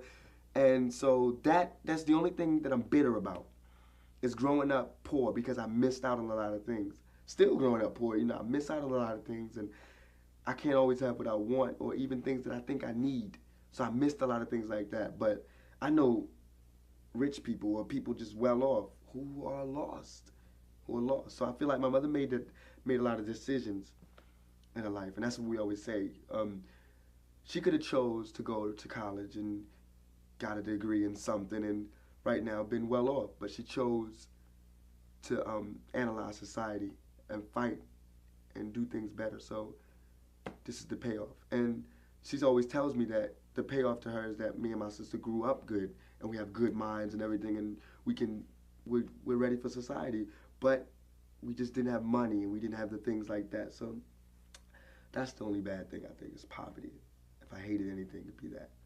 What do you think is one of the most important things that your mother My mother taught me 3 things: respect, knowledge, search for knowledge. It's an eternal journey. That's like my haircut, the line. 360 degrees, find knowledge, always. And she taught me to not be quiet. To, if there's something in my mind, speak it. That's what God, that was the breath. She always taught, but also to listen. And she told me this little joke that God gave you 2 ears to listen and 1 mouth to speak. 2 ears and 1 mouth, common sense. 1 mouth, you should speak, but you should also listen. And that's where the knowledge comes from, listening. And once you get the knowledge, then you can speak. And it helps you. So she taught me respect, knowledge, and understanding, mostly. You know, just listen a lot. Do you think more parents should listen to their kids more? Definitely. Oh, definitely. Definitely. But not being a yup parent, like yup people, you know, just not being, oh, yes, dear, I understand. Yes, you can go to the party. That doesn't help.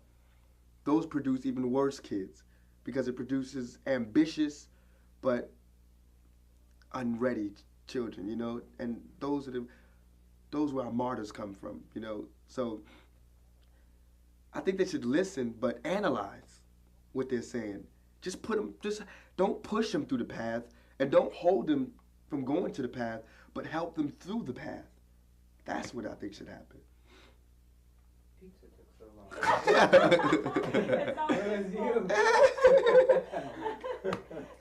It was me, I admit it. Okay, well, you were saying how much you like her. How are you most unlike her? I'm most unlike my mother because, that's a crazy question. Well, since my mother went through the 60s and everything, she's more of a, let me think about this first, then do it. Because I know about how that happens. And I'm more like of, if you get me hyped, I'm a dangerous weapon. If I'm hyper, I mean, even for, not like violent like, but if I'm hyper to run basketball and I have to go to work, I'll be there late. If I'm hyper to do something, I can't concentrate. And my mother can really concentrate. And like in school, as much as I talk about needing education and everything, I goof in school every year. It's just I can't help it. I like popularity and I like being around people and I just like, you know, talking and everything. And my mother's more of a get this done and then do that. So that's what we're not alike, you know, and I trust people more and I'm more open. And since she's been through those things, she's more weary of trusting people, but she does trust people, but I'm just totally just like, oh, okay, you're my friend now, you know. But we're more alike than we are unlike. Yeah, I think so. But even even with children, there are classes. Like even at TAM, there's the lower Marin City class. There's the low white class, the lower white class. There's the middle class white class and the middle class black class, and there's the middle class. There's the upper class white and upper class black, and that's a shame that it has to be cut in so many pieces, because it all boils down to this one piece of money. That how can this is a big question, and no one's there to answer it, and this is staggering. How can Reagan live in the White House, which has a lot of rooms, and there'd be homelessness? And he's talking about helping homelessness. All I'm saying is that he got praise. He got the most amount of praise in his life for that role. And I feel like he got stuck in that role to a certain degree for the rest of his life. That's what I think. Now, listen, I'm sure if me and him talked, he would say I'm full of shit, whatever. From my point of view, that's what it is. I equate that to Tupac. Very much so. Tupac did Juice as Bishop. And I remember even like Biggie was saying when they ran into each other at the Soul Train Awards and guns got drawn and everything else like that, like Biggie was looking at this guy who he used to hang out with, that he was close friends with and everything else like that. And he's like, I'm not seeing Tupac, I'm seeing Bishop. Thank you. See, I mean, I've been saying this, I said it a long time ago when people try to attack me. But now you think about everybody who speaks about Tupac. There's a dichotomy. There's 2 guys going on. Mm-hmm. All you got to do, please play the 17-year-old Tupac, the interview. That's who he was. Yeah. He was this innocent, almost, dare I say, somewhat effeminate type of dude, right? Like when you really look at that interview, he was a very soft person. That's who he was. 2 years later, he plays Bishop. And that character that he created with Bishop influenced millions of people. And he stayed in that character. Because I literally would see him flip-flop from one character to the other because we would hang out, we'd play pool. And famously, people would say, your friend looks like Tupac.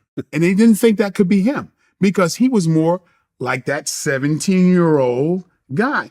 And a lot of people that really knew him was like, yo, because I always speak the way I speak now. And so he felt very comfortable being that other side around me, that really playful, clowny, kind of like silly type of guy who knows all the Schoolhouse Rock jingles, and then would flip into a different mode around. It's kind of like once he did that Bishop role, that became a much more interesting character for him to play. And I always say it's like if Al Pacino played Scarface and then chose to stay as a Cuban drug lord to impress Cuban gangsters. Well, he could stay in that character if he wanted to. You know what I mean? Al could have done that. Completely. But when you're a young kid, that impressionable, and you get all of this accolades for being that character, even gangsters, look up to you and give you that's a fantasy for a young kid like that who was saying, oh, these guys call women the B word. The B word. He was saying this in their interviews. 2 years later, becomes Bishop, right? So, I mean, I just think this is a fascinating study of human behavior that people could just look at that and go, wait a minute, the Tupac that you've seen, his biography is a guy who grew up tough his whole life. That's not what he was.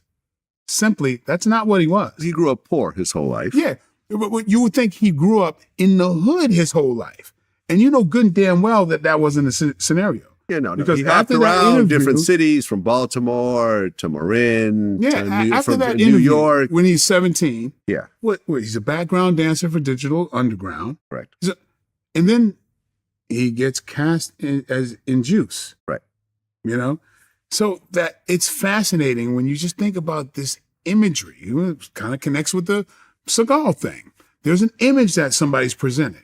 If you really pay attention, who are the real people? There's an imagery that most of our rappers presented early on that when you look at it later, and the Snoops and Dr. Dre's and Ice Cubes and all these people, you go, wait a minute, is that the gangster that influenced me to become a gangster? You know what I mean? That the gangster that influenced me. So So I look at it and go, hey, just kind of educate yourself and say, okay, there's imagery that gets paid great deals of money presenting themselves and influencing a whole generation of people to act other than what they are. So it's like, it's encouraging this kid from not picking up a book and picking up a gun. Yeah. Sadly, that's the truth.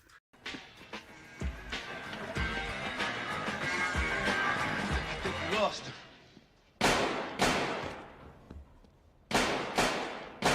Riverside, motherfucker. Come on. What you do to my machine? Fucked up my machine. Yo, what's the matter with him? Man, look, I interviewed Ayanna Jackson, who was the Tupac rape accuser. Okay. Right. And we went through this whole story. After the interview came out, I was in contact with this guy, Man. He was Tupac's road manager and also the co-defendant in that particular case. So I'm basically he's watching, he watched the interview, and then I'm talking to him, and I'm sort of getting his side of the story because, obviously Tupac's not alive. So this is one of the only people that I could actually kind of bounce the story off of to get the other side. And essentially, listen, the stories are going to differ a little bit, but essentially what happened was this girl, she met Tupac, she was smitten by him, they messed around on the dance floor. They hung out a couple times, they had sex, and then she came over to his hotel room to see him. They're in the room by themselves, and then, the guys that were in there came in to have sex with her as well, and he walked out of the room and left her. Right? Yeah, I remember this story. Her story is going to be one way. His story was like that she was with it. Her story was like, no, I wasn't with it. I was here to see him, and some of these other guys are in here like basically raping me, right? But the story is consistent that, when the guys came in the room, he walked out of the room, right? And he went into the living room of the hotel and went to sleep on the couch. Yeah. Now, she woke him up screaming like, yo, these guys raped me. Like, how could you let this happen? How could you let this happen? How could you let this happen? And at that moment, I remember me and Man were talking about this. I said, if at that moment, if Tupac had said, oh my God, I can't believe this happened to you. Let's go in the back and let me try to make this right. Let me calm you down. Let me apologize. Let me kick those guys out. Let me maybe, I don't know, take you out to lunch, take you shopping, do whatever it takes to just calm her down. I said, if that had happened, would all of this have gone away? And Man said, absolutely. Absolutely. But do you know what actually happened? He stayed in character, probably. He said, get this bitch out of here. That's what his exact words. Get this bitch out of here. He stayed in character. And they got that bitch out of there. And that bitch went downstairs and went to the police. And his whole life changed at that point. He got convicted. He went to prison. Then from there, Suge Knight came in. He was the only one that was able to come up with the money to get him out on bail. Yeah. He was broke by this time. And then, that path led to his ultimate demise about a year later. You see what I'm saying? Oh, yeah. I've always learned, no matter what it takes, if a woman that you're intimate with is angry, you do not let that woman walk out of that house angry. You apologize for some shit that you shouldn't even be apologizing for. But just get her happy, get her calm, so she doesn't turn around and get back at you. You know what I'm saying? True. But there's a deeper thing that connects this whole thing. Is the truth. If you deviate from the truth, you're going to pay for it. Yeah. This brother was not living the truth. Wasn't living to who he was. I'll take that to my grave. I mean, I don't care what anybody says. Anybody who lives a lie is going to not heal. I mean, you don't get away with a lie in any way. You skirting from the truth, your system knows that. And when it comes down to it, if you're not authentic, you're not who you are, you're going to pay for it. And so to me, this whole thing just kind of wraps around to that.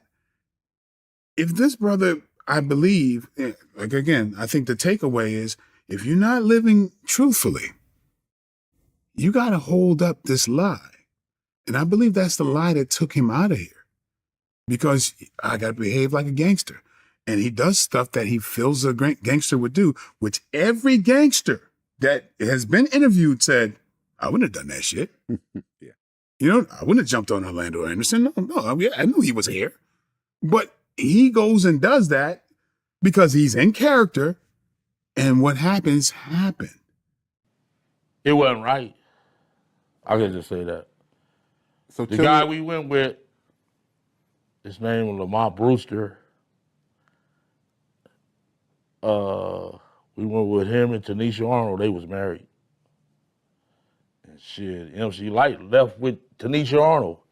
Left my homeboy, had to rub his back on the way home. So yeah, that was funny shit. Some shit that ain't hood like for sure. You know what I'm saying? It was a bunch of gay shit. Oh, that's what you want me to say. Fuck it. Damn, homie. All right, Yeah. right. So Tupac, he was at that party, right? Tell me about that. Yeah. He was just a regular dude, you know what I'm saying? He was there, him and Puff, they was there.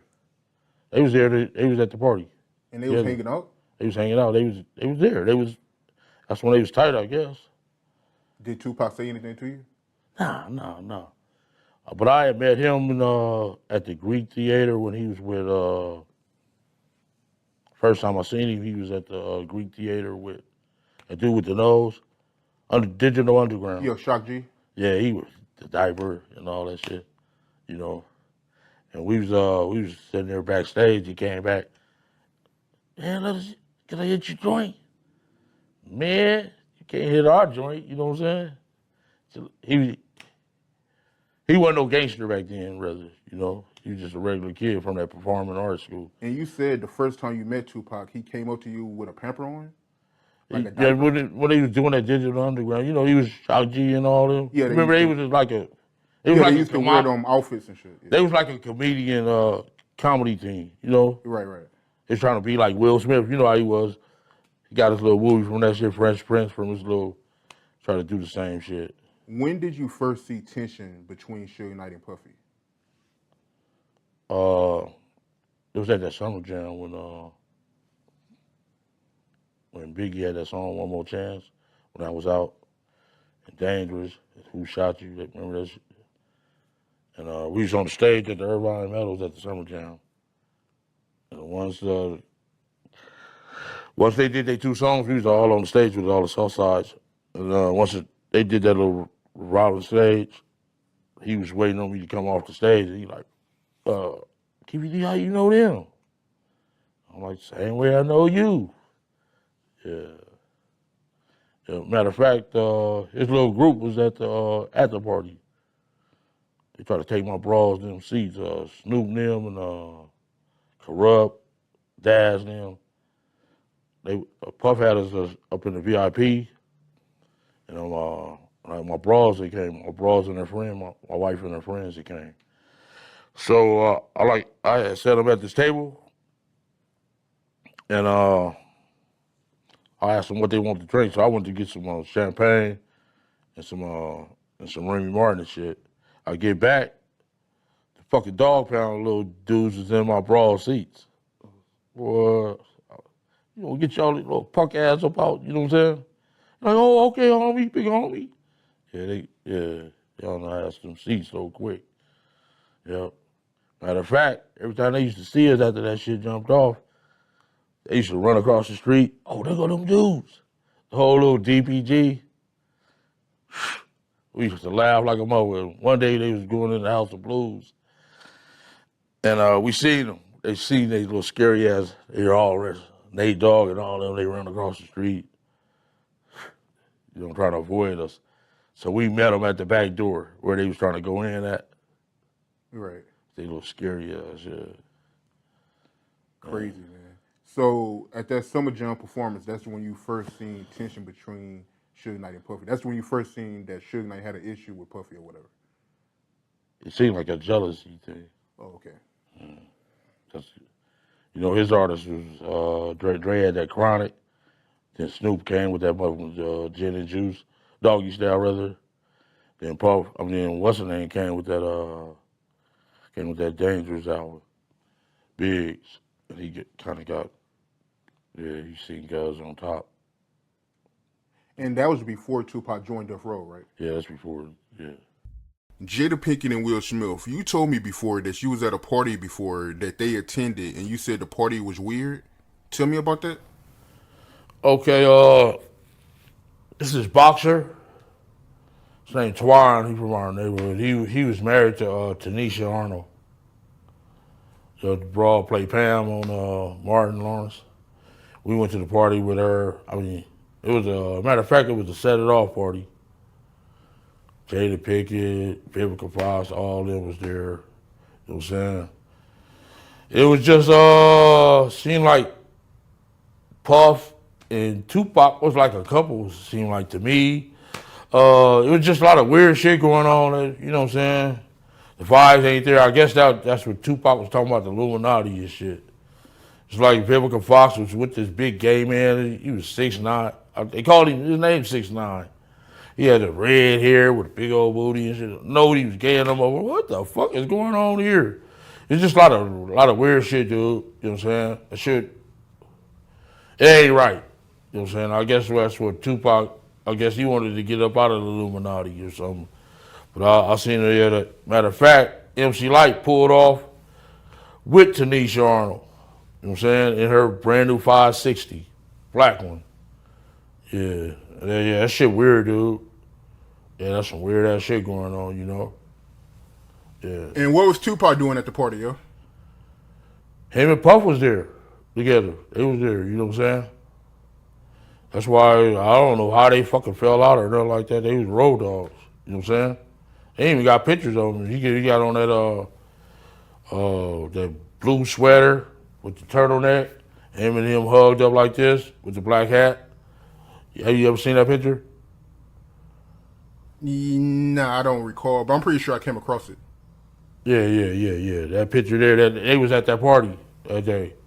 Yeah, it's just like a bunch of weird shit. That whole fucking, yeah, that shit weird, dude. Yeah, bunch of, it ain't right. You know what I'm saying? I'm not no gay basher or nothing. I mean, none of that shit, but that shit ain't right. You know what I'm saying? That whole party was weirdoed out. Yeah, and it was Jada Pinkett. But You saying the whole party was weird. What did you see at the party that made it weird? I mean, I'm confused. I guess it was the Illuminati. It's just weird. I know I wouldn't want to be part of no shit like that. You know what I'm saying? You know, I'm from the old school, dude, and that shit wasn't really tolerated with my generation. You know what I'm saying? Yeah, hate crime, yes, but it's more tolerated these days and nothing like that. It's more, you know what I'm saying, more open now, you know what I'm saying? But back then it was kind of fishy, you know what I'm saying? Still kind of fishy, you know, but it's more, you know, out there now. Was you with Pac when he did that photo shoot, Dripped in Gold? We was there, but we wasn't actually inside. I remember he did went to some hotel in Beverly Hills, and we was like all in the suite in the living room. And he was doing that. You know what I mean? It was Pac was Pac. He was into like, you know what I mean. He felt comfortable doing that type of stuff because Pac used to think he was a model. You know what I mean? So if he felt comfortable doing that type of stuff, where he was comfortable with his manhood to be able to do these type of photos. We clowned him. We probably, I'm sure when we seen it, we probably had a roasting session for like hours because that's how we would get down. Like, bro, are you crazy? You know what I mean? But Pac always been, if he want to do something, he gonna do it. But the reason why I asked you that, right? Because I've been seeing this for a while now. People trying to use that photo shoot to take Tupac legacy. But if you go online, you can see the video of that photo shoot. So you can see Tupac wearing boxers underneath the gold. But, you know, it's just funny to me, man, when I see people act like they don't see that video online. And, you know, they just ignore that video so they can push their narrative. So, you know, it's funny to me, man. Nah, exactly. First of all, bro, we're gonna talk about, you know what I mean? Because Pac was a man. Like I lived in the same house. It was nothing fruity about Pac. You understand? He was a man. You know, I don't want to go into details because I don't, you know, I try not to promote like boyfriend, girlfriends, and this guy sleeping with this girl. That's none of my business. But knowing Pac, he 100% man. He wasn't into none of that fruity stuff. You know what I mean? He definitely wasn't into none of that. He definitely, you know what I mean? He was just an individual, a photo shoot. You got to understand, Pac was, when it came to his art, he was just different. He wasn't ashamed to be listening to people like what's her name? I forgot. It was like this lady, this singer. Wow, what's her name, Aki? Like Pac used to blast her, but to us, it was like the most weirdest, strangest music on the planet. But he's seen something in this music. So he wasn't a type that always listened to rap music. He listening to Alanis Morissette. He driving around listening to Alanis Morissette. He hanging, like he just was a different type of people when it came to him and his talent and how he liked to, you know what I mean, deal with his art. But when it comes to his sexuality, he was a man that was far from being a homosexual. 100% far from that type of stuff. You know what I mean? Pac wasn't into that weird. These rappers nowadays doing that weird stuff. You know what I mean? It's becoming common. But in our time, you know what I mean? You get your head knocked off around us doing that type of stuff. You know what I mean? Yeah, I mean, it's crazy, man. But my thing is this, right? How they intentionally ignore that video that's online. If you look at the video, you can see the men is wearing boxers and they put the gold on top of them. But they ignore that video and they try to push the narrative like he was butt naked underneath the gold. Even if that was the case, but how can that define his sexuality if that was the case? You know what I mean? If that was the case, that's some crazy stuff. You got people running around doing all types of videos and stuff. It probably would have been strange, but if he felt like he wanted to do a video, a photo shoot like that, we probably be like, bro, you crazy? You lose your, what's wrong with you? We would have clowned him, but that has nothing to do with you can check his sexuality and say he's you know what I mean, he's gay because of that. You know what I mean? But I guess that we living in these strange times. Yeah, man, and I actually heard that photo shoot. That was for a female magazine too, so. Yeah, of course. Like, you know what I mean? And we always did. I'm talking about his publishers, managers. It probably was 40, 50 people, not while he was doing a photo shoot, but I mean in the suite. Like, you know what I mean? I mean, it's something that people are going to really react. So I figure we can get this first stuff done really quick. Okay. You know, lunch is coming, then we can just dash out to this field. We got the ox out there. We got this little girl coming. She's gonna be all like stouty, like it's his daughter or little sister. It'll look like an old photograph. It's gonna look like an old Walker Evans photo from the Chinese. So we're talking, we'll wrap what around 4? 4:30. Yeah. Is that cool? I'll definitely try to be a trooper and make it. Yeah, I'm a trooper too. You know, I was summoned to Compton for fried fish last night. I didn't go. I didn't want me to go. I was like, Hammer was out there looking. I know. I was like, I ain't going. Yeah. We went to Hammer's out we went to there, the brother. show. We went to the Onyx show. What you mean by that song? Sight pulled him to the side. What you mean by that song? What you mean? You shot my own. Oh, in front of me? I love it. But I was like, no beef. Well, they had steak, shrimp, red snapper, some other kind of fish I've never heard of. And fried chicken and all that stuff. And I'm eating this like at 11:30 at night, right? I mean, have to go to sleep. At my age, yeah, nightmares, right? I erased something. Oh, what? Oh, you Texas? Oh, I am. And my big thing, you can't use that. I'll be in trouble. I'm TV clearance. I'll have it after. It's hard. Yeah, we were talking about it. He has to tell you that story. I ain't know if shit was that big or 90210. She probably got hers the same place where Mama got her. Big ass good pals is bad.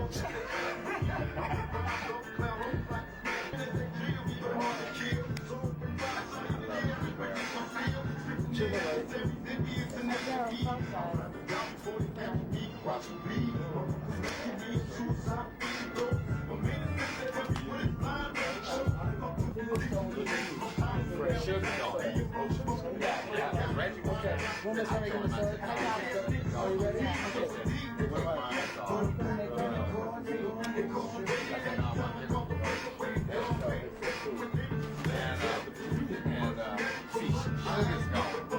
So we don't need more than 2 security. He's going to stay in this villa where Marlon Brando's usually stays. So, you want to stay and have lunch?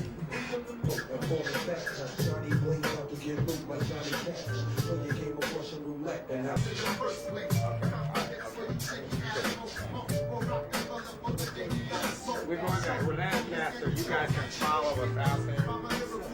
About 40 minutes from town. It's not like a ski.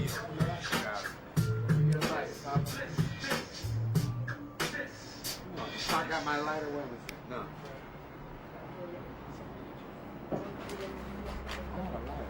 Oh, yeah. Unless you grab 40 minutes away.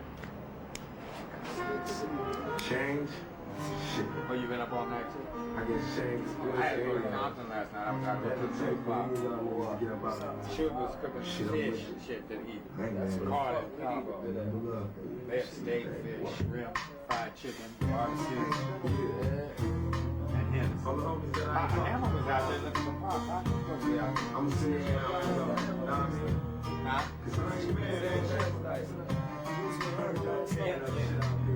Oh, you saw him earlier or later? Wait, he was staying in the hotel last night, wasn't he? Also, you saw him after the after.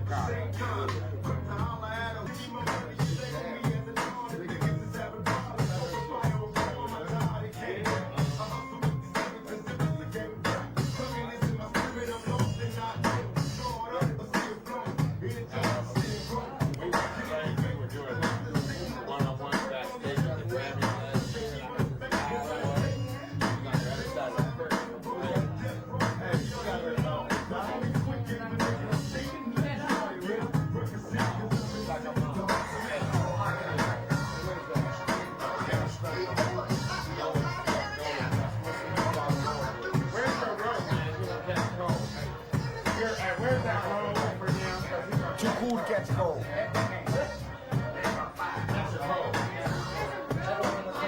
that's great.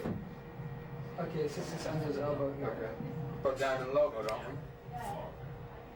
we? Yes. That's important. Take that necklace away so I can see that. Put a little bit more coming up on the stomach just so it looks like it's water, you know, kind of spreading out, you know. Can you see him? You can put some on his leg, like that, take that coil here, Jake, take that thing in his head, and you put it on it, yeah, just like that, on the other spot. Just kind of, that's it.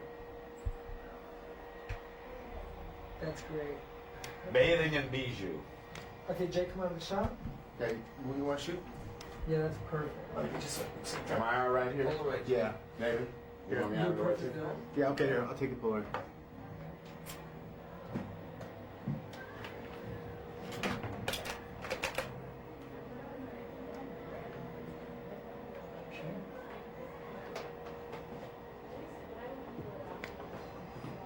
Okay, just your eyes.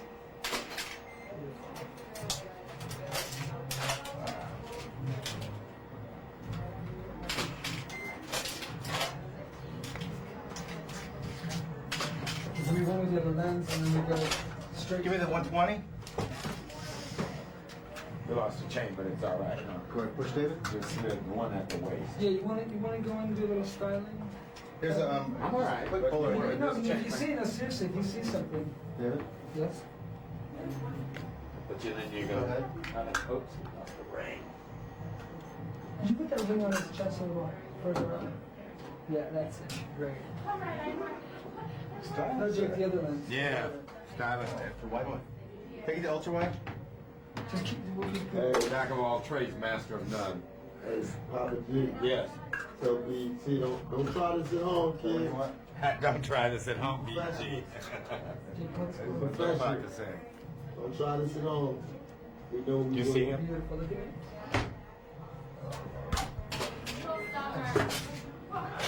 You good with that? I'm ready. Okay. Which side you want to start with? Let's start with the other one. All right. We'll go back to this. All right, let me get the other body. And 55.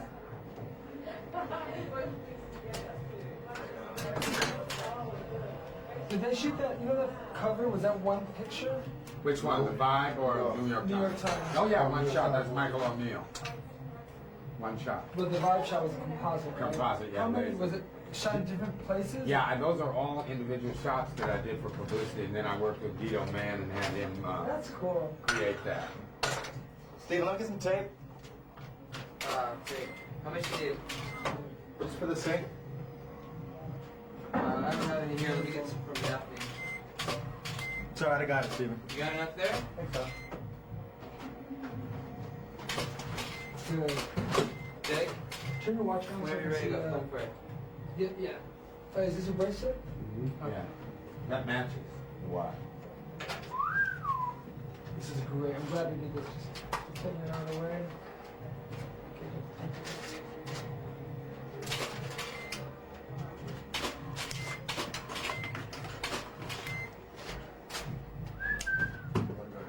Just want to get over a little bit. You want to shoulder? Hold on, I'm just going to put my foot over here. Just wash your light your head. Let me just look real quick. Hold on just a second. Am I over it too much? You're fine. Go ahead. Check. Perfect. Great. Come down just a little bit. Like your whole body. Just keep That's it. Yeah, a little bit more. Oh, it's fucking amazing. Oh yeah, that's tight. That's tight. Good. Let me know a little longer, please, George. You're just looking at it, I'm not here, kind of thing, like it would be if I wasn't here? This is tight pop. Yeah. Okay, Jay, got the lens? Change out first. Okay. Which lens do you want? Let me see the photo. Ultra wide, Papa Z. Yeah. Come to the back. Hold on. Take the lens, Steven. This is 3, isn't it? Now, you and Suge knew each other since you guys were teenagers. Yeah. I guess you met in high school? Well, no, I've been knowing Suge in the neighborhood for he been there a long time, but his mama wouldn't let him hang out. He didn't hang out like we hung out, right. Walking the streets back and forth or whatever. And Suge had a motorcycle, I had a motorcycle. And I would see Suge riding his bike and we'd ride and go banging around the neighborhood or whatever. He couldn't associate with us, should I say. You know, here was someone. What, on the thug life aspect? Yeah, exactly. You know, I didn't. The homies had Tupac more than I think Suge did. Tupac was more of a money thing, I'd say for Suge, and like a trophy, because when he brought Tupac to the hood, people was on Tupac. A lot of the homies cling to Tupac and wouldn't really own Suge like that. You know, it was Tupac. Tupac was hanging and doing what they was doing. You know what I'm saying? But I think Tupac went a little overboard and really thought he was one of the homies. Well, he got the tattoo. He got the MOB tattoo. Yeah. I mean, some people say that it was money over bitches. It was an MOB tattoo, which he should have never had. He ain't never claimed the hood. He ain't never been in the hood. He ain't never fought for the hood. That's some. I want to be from the hood. Putting the hood on his records, and you in the studio and you get a tattoo. You didn't come to the hood and ask to have that tattoo. The homies gave you that. You know what I'm saying? Just because of the situation that he was in. He was hanging. He was making money. They was chilling. So they accepted him. But you can't just bring him to the hood like that and say he from the mob. Me personally, he wasn't from the mob. Mm-hmm. So, you know, Tupac was in jail after the whole Quad studio shooting situation. He gets out and he is beefing with Bad Boy Records. Basically his first day out. Yeah. I'd actually heard that he wrote Hit 'Em Up like in prison. He man, the dude was good. He was writing songs like it was crazy. Yeah. When he came home, he had an attitude, and getting on death row was his way of like his own now. You know what I'm saying? So he already had an agenda, I think. Mm-hmm. And Suge just let him roll with it. So he gets out, and there's essentially funk between Bad Boy and Death Row. Yeah. Because, you know, Death Row is, you know, they're, you know, I mean, one of their two biggest artists is beefing with Bad Boy, so now Suge is beefing with Puffy. It was a power move for Suge. Suge was already beefing before Tupac. This wasn't just Tupac and Biggie. Suge was trying to get at Puffy and trying to bully him like he was bullying everybody else. Right, because some of Puffy's associated artists were now, you know, coming to Death Row, like Jodeci, yeah, like Mary J. Blige. All of them was Mary J. Blige. Suge's supposed to went to the people who wasn't paying her right and helped her out of her situation. Him and Puffy was at it before Tupac even touched ground in L.A. That's when it really got serious. They They used to come on California Street. My daughter's mother is from South Side, and she used to call me and tell me, all them guys from out Woofers out from New York and all these guys out here, and they buying liquor and weed. We out here getting loaded, and they talking about y'all. So Keefy D, who I found out who he was through Paula, was my daughter's mother's best friend. They was all kicking it over there, saying what they gonna do, how they getting down. So I knew they little half-ass moves because of that, through them. So when Puffy and them came, we knew Puffy and them was here. You know, and then Keefy D was one of the, they call him one of the big homies in the South Side. So it became a situation, and is I want to say crazy, but Suge knew what he was doing, Puffy knew what he was doing, and now you got two gangs fighting each other, and they sitting back letting it happen, and they getting paid at the same time. So here you got Orlando, here you got Trayvon, and they run into each other at the mall. So they fight. Trayvon keeps his chain, get his chain. Now there's a beef. The mob is going over here for retaliation because this ain't happening. And they beefed up their squad, saying, okay, they ain't coming through here, this and that. So it's shootings here and there. Now we at the MGM. Right, for the Mike Tyson fight. Exactly. Were you in Vegas? Yeah, you were I in ran Vegas. 662. I was running the club at the time. Right. Reggie Wright was there, but I was doing the door and all of that. Right, and your brother Buntry was there as well. Buntry was at the fight. Yeah. He went to the fight with him. We already knew it was finna happen. That they was coming to Vegas, the whole nine. And then when they came, they pulled up in front of 662.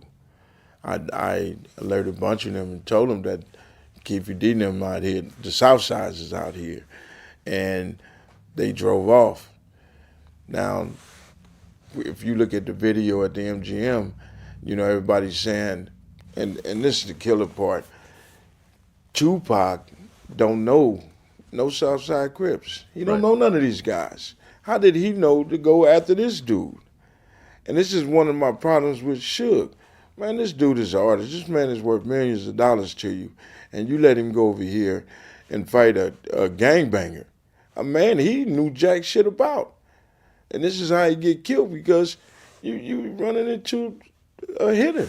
Orlando Anderson was in the lobby of the MGM. Trayvon Lane sees him and tells everybody in the crew, hey, that's the guy that jumped me.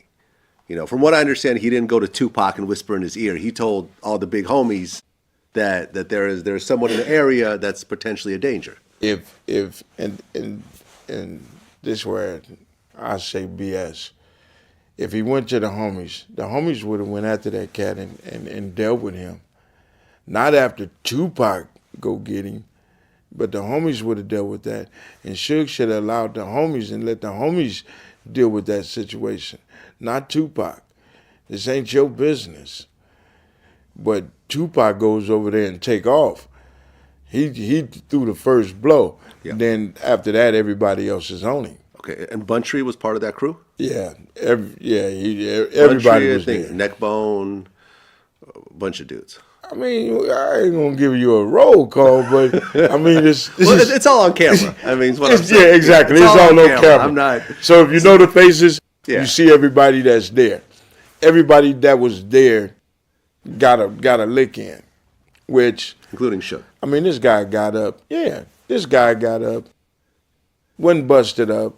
I mean, I know he was hurting because I mean they was kicking the shit out of him, and now that's like kicking a dog. This little dude is with the business in his neighborhood. Right. I mean, Orlando was being investigated for multiple murders at the time, and you know, he was known to be a real gangster from Southside? He was a little young hitter. Yeah. He was with it. And I think those guys should have did their homework before they let Tupac go over there and mess with him. Well, I interviewed Reggie, and, you know, he said... I didn't see him until about 2 or 3 hours after that incident happened. He was concerned about Pop.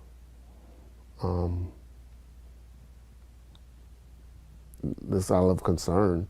To say that he was upset with me or anything like that, those conversations didn't come until later. Suge knew it was consequences from the beginning. Yeah. Suge knew it was consequences when they put the $10,000 on the chain. You know, a lot of people sitting here and if it wasn't for Suge, none of this would ever happen. None of this would be. Southside would be in their neighborhood and Mob would be in their neighborhood. All this other bullshit is stems from Suge. So Tupac could still be here, and maybe the majority of the guys that's on death row will still be here. But all of this is Suge Knight. Okay.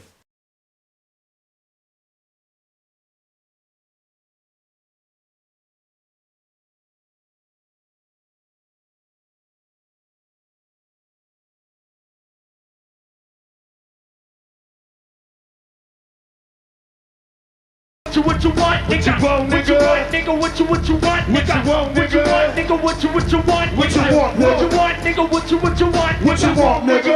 nigga? What you want, What you want, nigga? What you want, nigga? Motherfucking It's B.I.G. Motherfucker. I want everybody shut the party. Yeah, yo, go ahead, the motherfucking air for my nigga Biggs, the motherfucking air. Where the G's at? Where the G's at? The gangster bitch. Yeah. I was a terror since the public school era. Bathroom passes, cutting classes, squeezing asses. Smoking blunts was a daily routine. 613, a chubby nigga on the... Seemed to me it was Wu-Tang wanted the problem with him. But he chose some kids, Junior Mafia, over the Wu-Tang. Mm-hmm. You know what I'm saying? It was. I guess it was more of a challenge to him, you know what I'm saying, to go up against Wu-Tang. So I guess he chose the kids. You know what I'm saying? I was like, damn, because it was really Wu-Tang was disrespecting the death row up there, really, as you look at the thing. But he chose Puffy and them little ass kids, Little Siege, Biggie, them kids. Well, but then there was a situation where Big Jake gets killed in Atlanta. Yeah. And that was one of Suge's best friends. Talking about Wolfie, them. Wolf, the incident. Yeah, they say that Wolf was the one who killed him, who was Puffy's guy. Yeah. Wolf is dead now as well. Yeah. And that set off a bunch of friction as well. Yeah. Between Suge and Puffy. Yeah. Okay. And Busta Rhymes acting all drunk and stuff. We was all in our Brioni and fly Versace suits and shit. This motherfucker acting drunk, spilled this little shit all on me. I'm like, oh, I'm sorry, bro. Like, damn, this, you know, acting like a little kid or stupid. You know how he act. You know what I'm saying? He put a lot on the shit, you know. And us Compton brothers is more laid back, smooth dudes, you know. Yeah. Okay. So you meet Puffy, you know, you guys do the thing for the Usher video. Yeah. But you guys don't really have a relationship then. No. But then you met Eric Von Zip Martin. Von Zip, yeah. Me and him, Me, him and this dude, Richie Rich. They was, not the Richie Rich who's the rapper from the Bay. It's a different, hell no. Different Dude Richie from New York. Rich. He from Yonkers. Yeah, I just want to make that clear. He from Yonkers. Yeah. The real Richie Rich. Not no rapper, a gangster. Okay. You know what I'm saying? Yeah. Okay. So you meet Von Zip, and what starts to happen next? We started moving work and stuff like that. And him and Richie Rich would come down every once a month, give big work and stuff like that. Okay. So Von Zip was an East Coast drug connector. Yeah. Okay. Okay. Bad Boy and Death Row are now running into each other, and it's potentially getting violent. Yeah. Okay. Well, then Hit 'Em Up comes out. Yeah. And then that escalates it even further. Exactly. Okay. Now, you would actually run into Tupac a few times. Yeah. Back when he was with Digital Underground. Oh, way back then. Okay. I was at the Greek Theater. We was all at the Greek Theater, about maybe like 10 of us. We was over there smoking weed and stuff.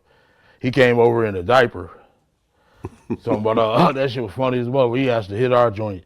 Well, we just bought tickets from y'all. We should be hitting y'all joint. You know what I'm saying?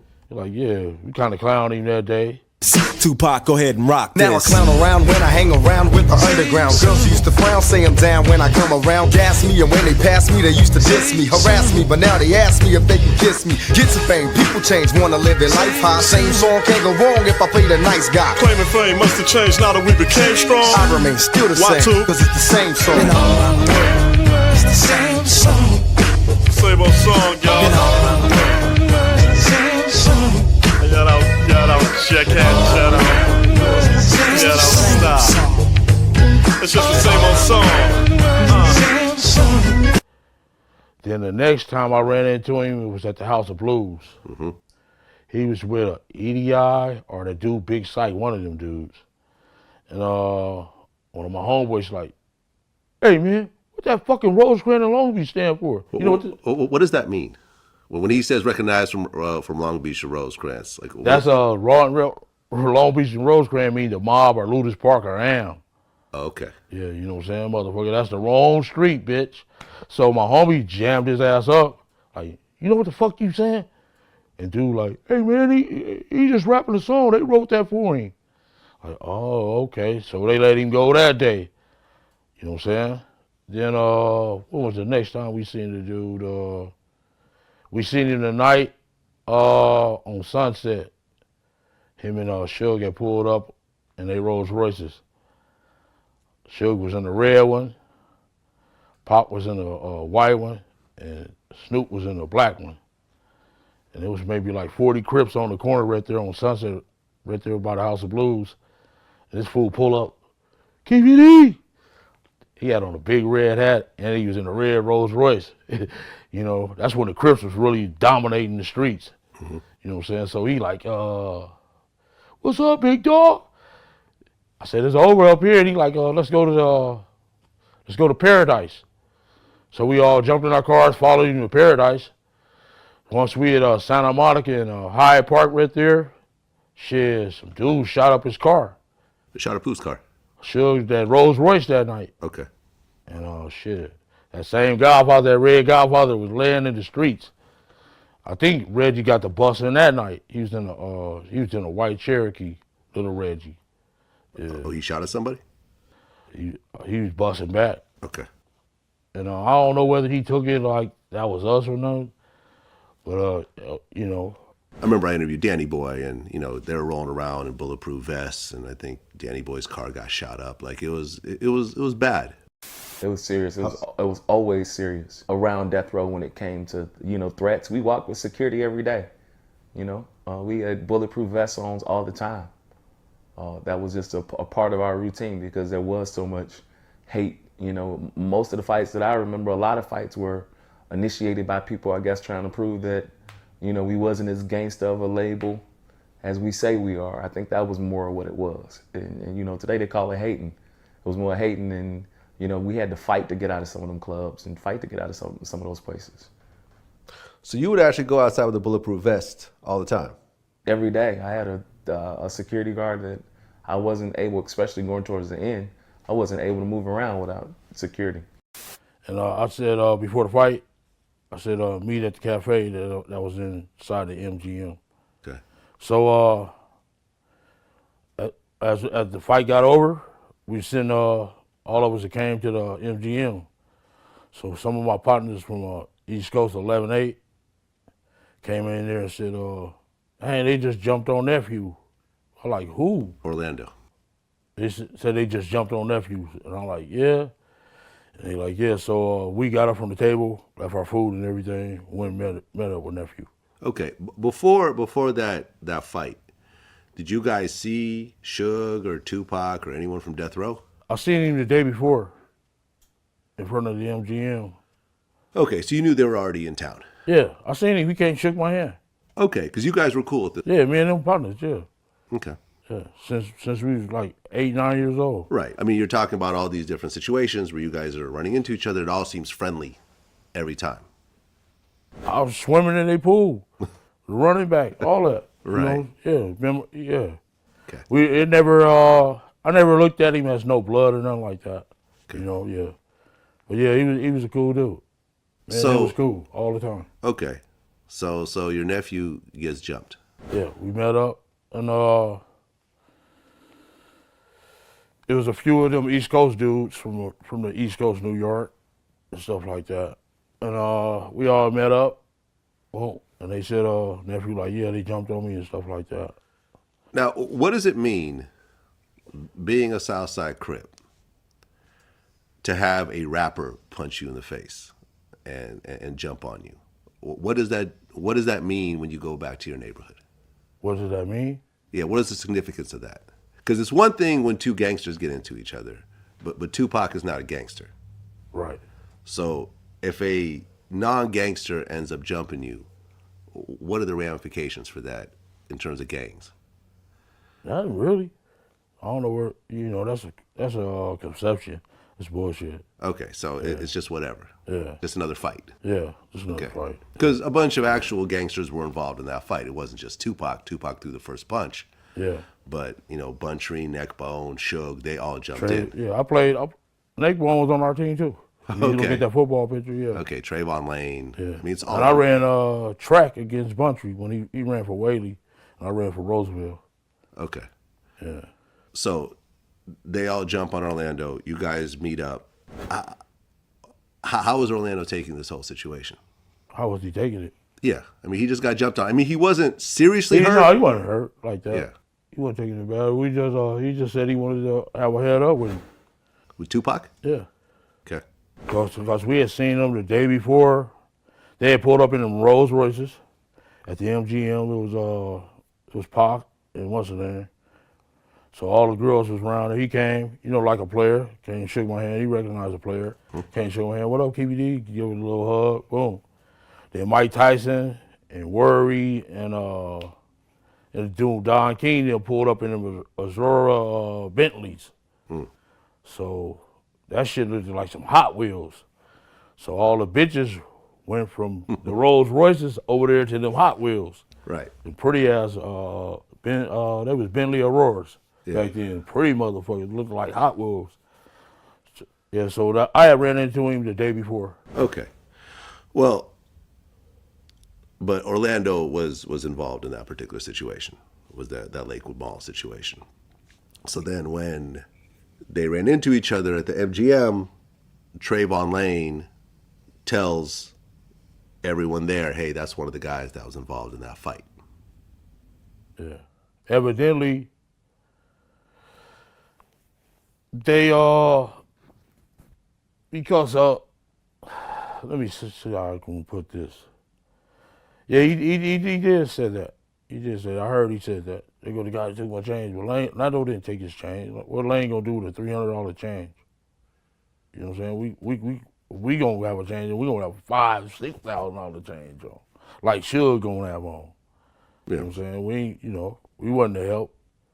We was bosses. Yeah. You know what I'm saying? We don't want no fucking they change, somebody else change. What we gonna do with somebody else change? Okay. Well, when he said that, Tupac made a beeline to Orlando and hit him, and then at that point, everyone else mobbed in and, started kicking him and punching him and stuff like that. Exactly. Well, you and Orlando and everyone else meets up, but you guys don't have any guns. Who said that? Well, it was in the book. Until Von Zip came in the picture. All right, let's. I don't want to talk about that. Okay, I mean, but it is in the book. Okay, yeah. Let them read about it.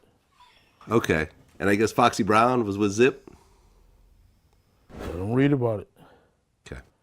So he called one night, man, Zip.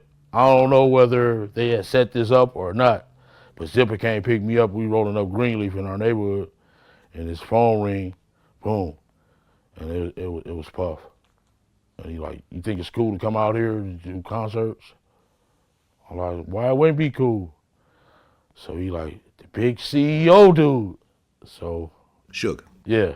I like, damn, what's going on with y'all? He like, man, shit, you think it's just cool? I like, shit, just let me know the dates and give me some tickets. We had the Crips there, but I see he was trying to play us against each other. Crips, Bloods, you know what I'm saying? Sugar, Blood, we the Crips. So I guess that was his protection thing going. We was coming up from Mingo and got to the light. We was going to go drink and smoke some weed, and he happened to be hanging out the window. He was hanging out the window like he was in a parade. Tupac. Yeah, he was. So what happens next? And we just came, and shit. I ain't gonna go into the details like that. White Cadillac, arm came out the back seat and started letting off. What went through your head when you saw that? They shoot my nigga. So the bullets started flying. Tupac and Suge's car get all shot up. Was there, and I'd heard different versions of the story, but the one version I heard was that that their entourage started shooting back. Basically, yes. Okay. Does anyone from the death row side return fire? Yes. Okay. Can you say who that was? Yeah, he's no longer with us. His name was Buntry. Buntry. One of Suge's right-hand guy, our good friend, Alton McDonald. He chased the car down. He also received one gunshot to his vehicle. His car was shot. He had a black Toyota Supra, and him and another guy returned shots at that car. Yeah, they saying they left their guns at home. No, they started shooting back. Then some chicks was in the sea breeze, started following a white sea breeze, ragtop sea breeze. Why were the girls following you guys? I don't know. Okay. That's crazy. But I guess their window got shot out. Front windshield, yeah. Yeah. And they stopped following you at that point. Exactly. So 6 months later, after Tupac gets killed, was that the first time you seen Puffy? Yeah, that was my first time. Okay, and how did those conversations go? He was at the House of Blues, and we was outside in front of a car. He was outside in the car. And he came up to the window. He seen me, came up to the window, like, what's up, dog? Woo, woo, woo. Dabbed me up. But it was a lot of people. He was like a celebrity. Vivica Fox, all them bitches and everything, they was all around his ass. But he wasn't paying attention to him, he was paying attention to us.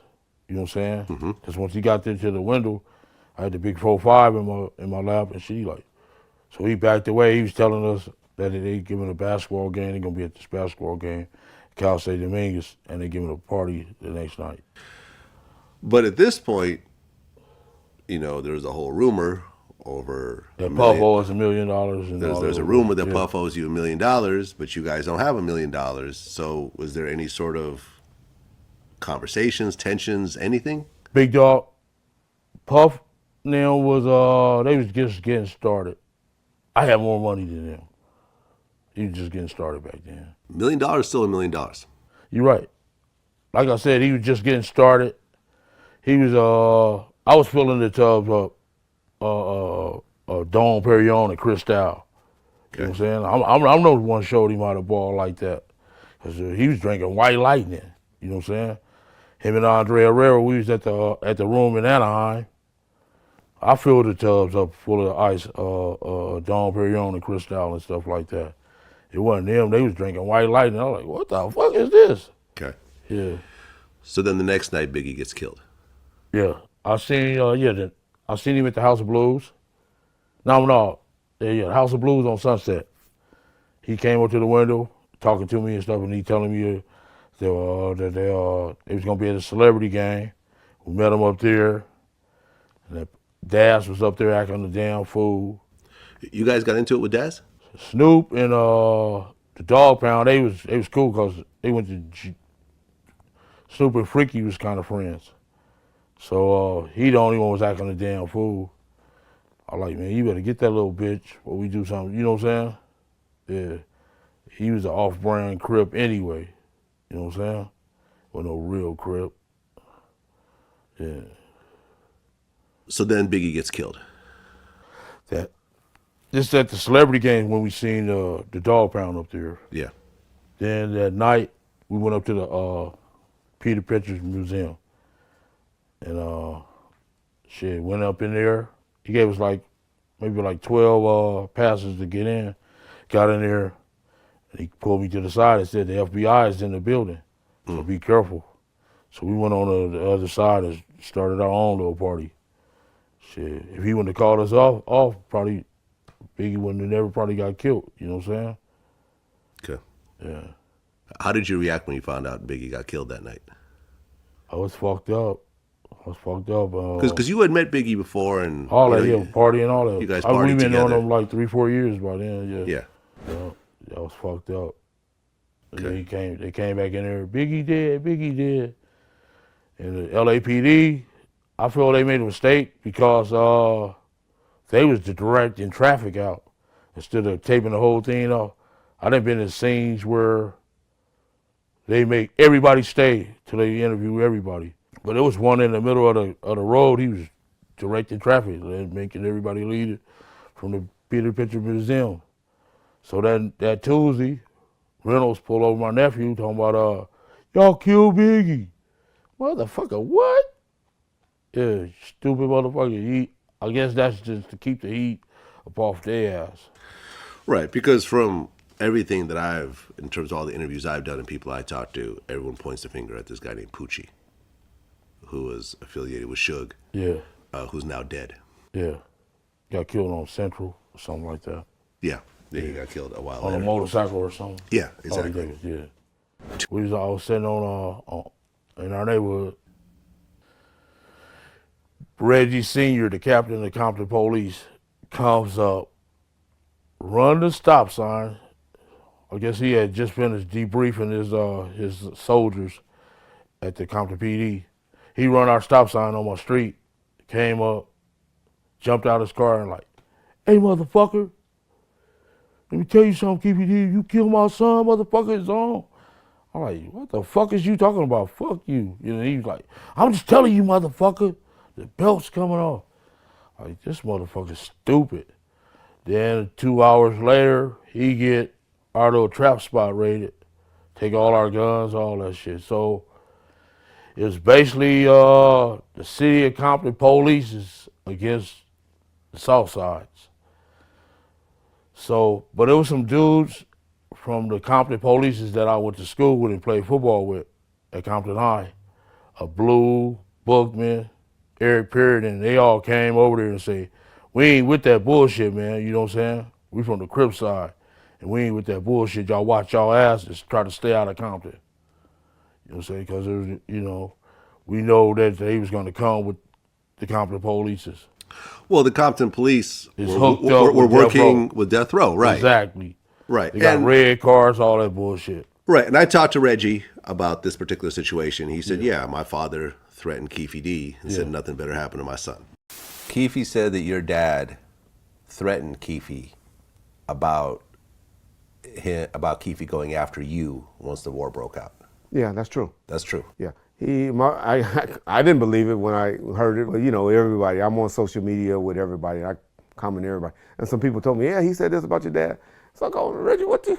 He said, oh yeah. He said, I went over there. He said, when I heard they were talking about doing this and doing that, I told those niggas, been not having the Reggie Jr., because you know, he knew I was running with him. Because if y'all do, y'all gonna have some problems. Yeah. He co-signed that whole situation. Yeah, he did. And Reynolds, you know, maybe about the day before Suge go to court, I get a call, nephew saying, meet me at the lawyer's office. Get there, it's Reynolds, Reggie, and fucking Suge came, cashed us out. You know what I'm saying, you know, for the court appearance. They cashed you out? Yeah. Suge paid you? Paid us $60,000, yeah. That was for Orlando to testify on Suge's behalf? Yeah. That was done between attorneys. I was there. How it happened was Edie Fall. Y'all know Edie Fall from one of the guys that represented on the Rodney King, the one that beat up Reginald Denny. He was a popular attorney from that.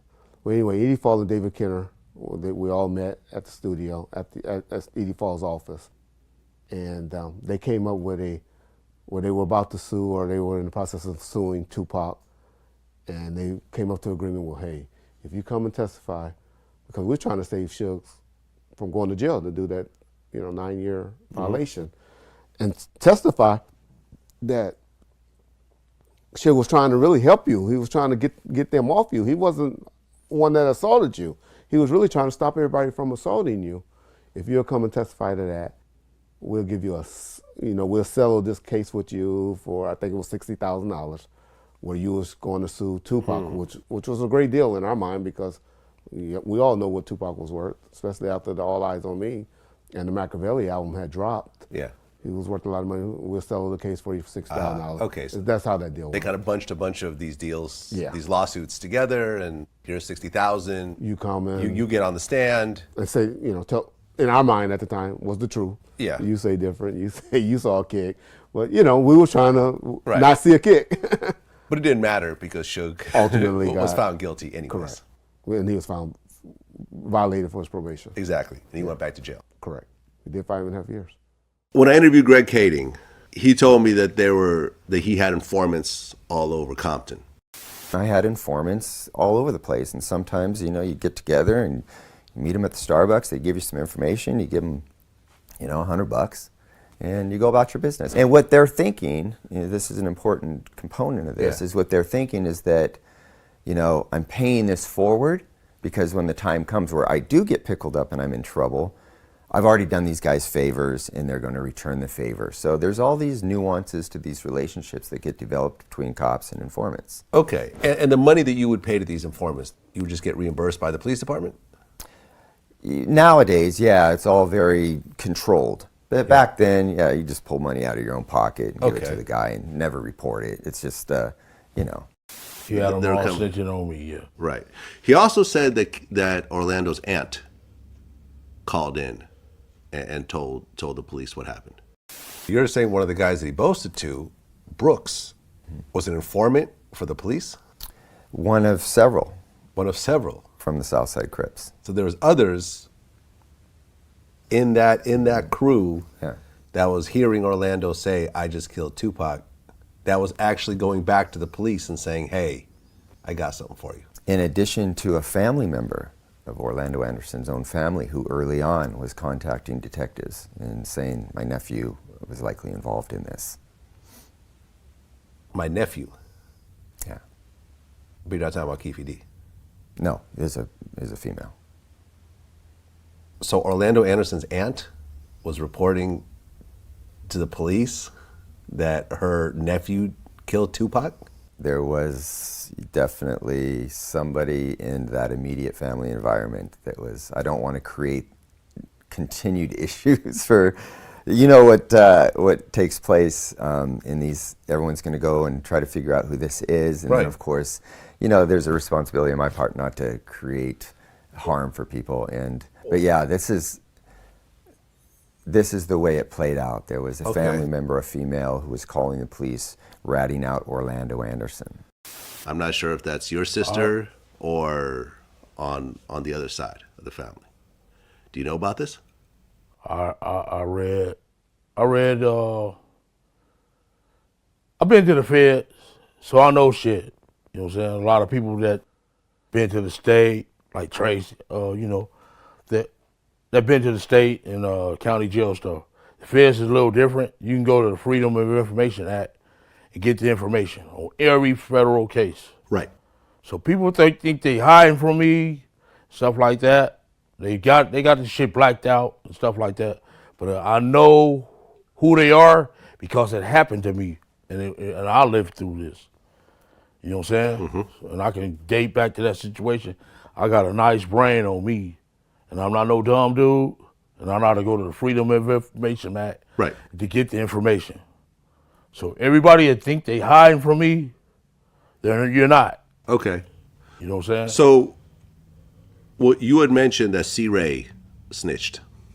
Yeah. And that was one of your lieutenants, one of your captains. Yeah. I figured because his neighbor got killed and he kind of got spooked. Okay. His neighbor, Bobby Finch, got shot a whole lot of times. And he came over, I was in the projects in Grape Street. He came over and said, Suge got a head out on me, you, and my brother. Okay. And I'm like, how you know that? He like, man, I'm trying to tell you, Drake, y'all. Woo-woo. I said, well, you go tell that motherfucker we gonna hit him for free. You know what I'm saying? Since it ain't gonna cost a dime to hit him then, since he got 100,000, you know. So, you know, yeah. So you're saying that Suge had a $100,000 bounty on your head? That's what Corey C-Ray came and told me. Told me while I was in the project. He got a bounty out on me, him, and my little brother. Okay. I like, where you the fuck you get that from? How you get that information? Not Orlando? I guess he was trying to knock off the, you knock off the head of the snake, the body gonna wiggle. He's trying to get the OGs. Okay. Trying to get the motherfuckers, the big players. Okay. They can finance shit, you know. So the same day you get back, your Colombian plug sets up a meeting with you. That Monday morning, I went met him, and he had that same fucking LA Times article. And like, man, you guys going to jail. And shit, that was the last time I seen him. But he had left some little some people that's up under him, little co-workers that he was, his runners. He left them, but he never came big like that after that. Right. And he told you, come on, homie, you're supposed to be smarter than that. We have a multi-million-dollar business. You're tripping. Yeah. And you said he was right. Yeah. Yeah, he was right. So here's this huge operation you have that crumbled the next day. Yeah. Me and Suge shit crumbled, seemed like. You know what I'm saying? And basically, I helped start that. Both things went down. Both $1 million operations. Okay. Yeah. Well, you lose your plug. The police start swarming in. Yeah. And then a war breaks out in Compton because the word on the street was that the Southside Crips killed Tupac. What happened was that all the players that were from Compton came back to Compton. And we were told that, hey, Southside was responsible for the shooting of Tupac, so it's coming back to Compton. And what that meant to us, a war was about to start. And sure enough, like 2 days later, it started. Okay. Now, how many people were killed during this war? I think in the next 10 days, we had 3 people murdered and I want to say 11 shootings. 12 shootings, yeah. Between Southside Crips and the Mob Piru in Looters Park. Okay, so just a full-blown war. Full-blown war. Okay. Yeah, it was a semi-war. It wasn't like that, but yeah. It wasn't. You wouldn't consider that a war? Yeah, some people lost their life. Yeah. How many people got killed in the next month or so? We lost one person. That's it. They lost like 4. Okay. So the fight happens. Pac goes back to his room and change and everything else like that. And they start making their way towards Club 662. Mm-hmm. And at the same time, Keefe, Orlando, and the other guys in the car are looking for Suge and Tupac. Some girls saw Tupac and started yelling, which kind of alerted the Southside guys. And they pull up to the car and shoot the car up. For number one, they knew that the Southsides was there. They knew what kind of car they was driving. Because you told them. Yeah, you got 15, 20 cars following each other. Y'all don't see this car coming past y'all? How did they get away? Buntry chased them. Woo. I mean, they shouldn't have got away. Because Buntry was in the caravan? Yeah. Now, it's fight night. Vegas is packed. Anybody go to Vegas, Mike Tyson fight. Las Vegas Boulevard is packed. Gang of people. How did they get away? Orlando was mad at Suge that this situation happened because he told Suge, fuck you and your money. This I know. What do you mean by that? What did this do? When did Orlando tell Suge, fuck you and your money? At the MGM. Oh, okay. So whatever he had working with him, I don't know. You know what I'm saying? But why would he tell him that? So Orlando told him that after he got jumped? When he got jumped, he was hollering, fuck you and your money. And while these people around him and they all walking out the door, they mobbing real fast. And if you look at that video, you see Tupac in front of everybody, walking like come on, man. You just signed your death. Well, you yourself said that Orlando was the one that killed Tupac. Yeah, Orlando killed Tupac. Yeah. And I had been hearing this for the last 15 years from, friends of mine from Compton and everything else like that. It was like the worst kept secret in Compton. Well, a lot of people didn't want to talk about it because, especially his uncle. If he'd have said it while Orlando was alive, that's snitching. You just send your nephew to prison and yourself. Because he was in the car. Yeah, so they ain't saying nothing. But now that he's gone and a lot of key players are gone, everybody can talk about it now, and everybody is talking about it. But you hear that the police wanted Tupac because he was just Mustafa. Yeah. No. Or Suge got Tupac killed because he was going to leave. Well, some of them stories you hear, but just didn't let it go out the other ear. Right. If you understand what I'm saying. Because that car was riddled with bullets from front to back. This was not the concept of Suge paying someone to kill Tupac while he's in the car. That's why. Graze him in the head. Like it was the stupidest conspiracy theory. That's I've why ever heard. people were saying that, why did Orlando say what he said? And Orlando pretty much told him, if this going down, nigga, fuck you and your money, I'm going to get you too. And you just got stumped out by a gang of bloods.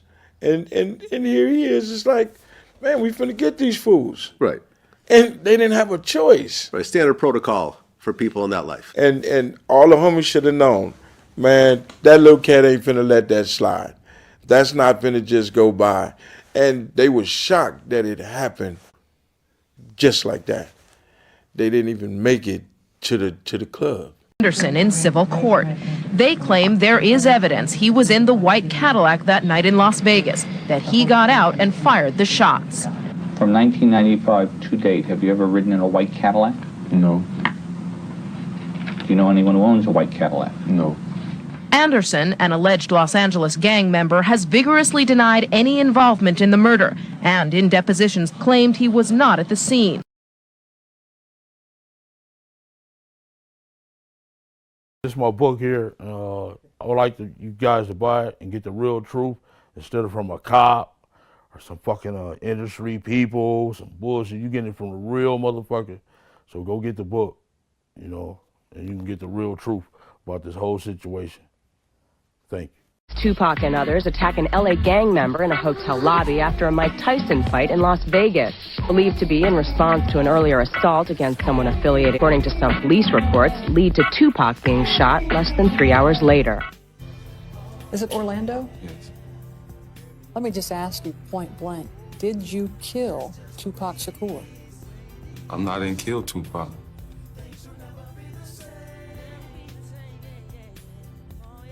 I don't know why, you know what I'm saying? They would even say something like that. I didn't do it, and I feel sorry for him, you know what I'm saying, his fans and his, and his family, friends. People, they'll be acting right, cause both black and white and smoke a crack tonight. And the only time we chill is when we kill each other. It takes skill to be real time to heal each other. And although it seems evident, we ain't ready to see a black president. It ain't a secret, don't conceal the fact. The penitentiary's packed and it's filled with. Because it's all about the music, it ain't about all that other stuff. It's about keeping the groove in the music so that it relates to our people. It was pretty much common knowledge who did it. Retired homicide detective Phil Ramos says soon after the shots were fired, Las Vegas police zeroed in on Tupac's potential killer, a man named Orlando Anderson. Ramos says the rapper had beat Anderson up that very night, but the case soon hitting roadblocks and going cold. It's kind of a given. Gang members don't talk to cops, especially on murder cases, and that's what happened on this case. That's until Anderson's relative, an ex-gangster, dropped a bombshell in an interview. Dwayne Keith Davis says on September 7th, 1996, he was in the car as Anderson allegedly opened fire. Do you find this information credible? Can't just take the guy's word for it. Davis now coming forward because he reportedly has cancer. Ramos says detectives will have to corroborate everything, considering Davis's past. He was reluctant and told the cops a whole different story in the beginning, and now he's coming forward with this story. Tonight, it's unclear whether this latest story will finally solve one of the most high-profile murders of all time. We gotta start making changes. Learn to see me as a brother instead of two distant strangers. Bringing closure for fans and investigators. Ramos says this information verifies one thing: they were likely on the right track all along. The man charged in Tupac Shakur's murder is speaking out from behind bars for the first time. Dwayne "Keefe D. Davis insists he was 300 miles away when the rapper was shot. Now he's pointing the finger at someone else. Chief Investigative Correspondent Aaron Katursky has this ABC News exclusive. We ain't meant to survive 'cause it's a setup. The death of rap legend Tupac Shakur nearly 30 years ago became one of the nation's most notorious unsolved murders. Hey, Keith, Metro Police, come over here. Then in 2023, a breakthrough when prosecutors charged this man with ordering the hit, the only person arrested for Shakur's murder, who now tells ABC News authorities have the wrong man. I'm innocent. I ain't killed nobody, never did ever kill nobody. They don't have no evidence against me. Came and put me in Las Vegas. 61-year-old Dwayne "Keefe D. Davis says the night of the murder, September 7, 1996, he was in Los Angeles, 300 miles from the Las Vegas intersection where Tupac Shakur was gunned down. Prove that I orchestrated this. You know what I'm saying? Your key witness orchestrated this. They top witness is the lead suspect. The defense pointing to someone else, Reggie Wright Jr., a former cop and security guard for record mogul Suge Knight, who was driving the car Tupac was in the night he was shot. Wright has denied any involvement and has said, "It bothers me because I was in charge of possibly protecting this young man." And prosecutors say Davis incriminated himself in his 2019 memoir, Compton Street Legend, and in this on-camera interview. You said the shots came from the back. Who shot Tupac? The keeper for the code of the streets. It just came from the back seat, bro. Davis now says his previous admissions connected with the shooting were made under duress and for money, claiming he did not write his own memoir and was fed information by police. I shouldn't have said nothing. You know what I'm saying? I shouldn't have said nothing. And I'm innocent, man. Prosecutors declined to respond directly to Davis's new claims. They say their case is strong and they expect a conviction. Tupac Shakur is one of the best-selling rap artists of all time, 75 million albums to date. Most of those sales posthumously, thanks in part to hits like California Love.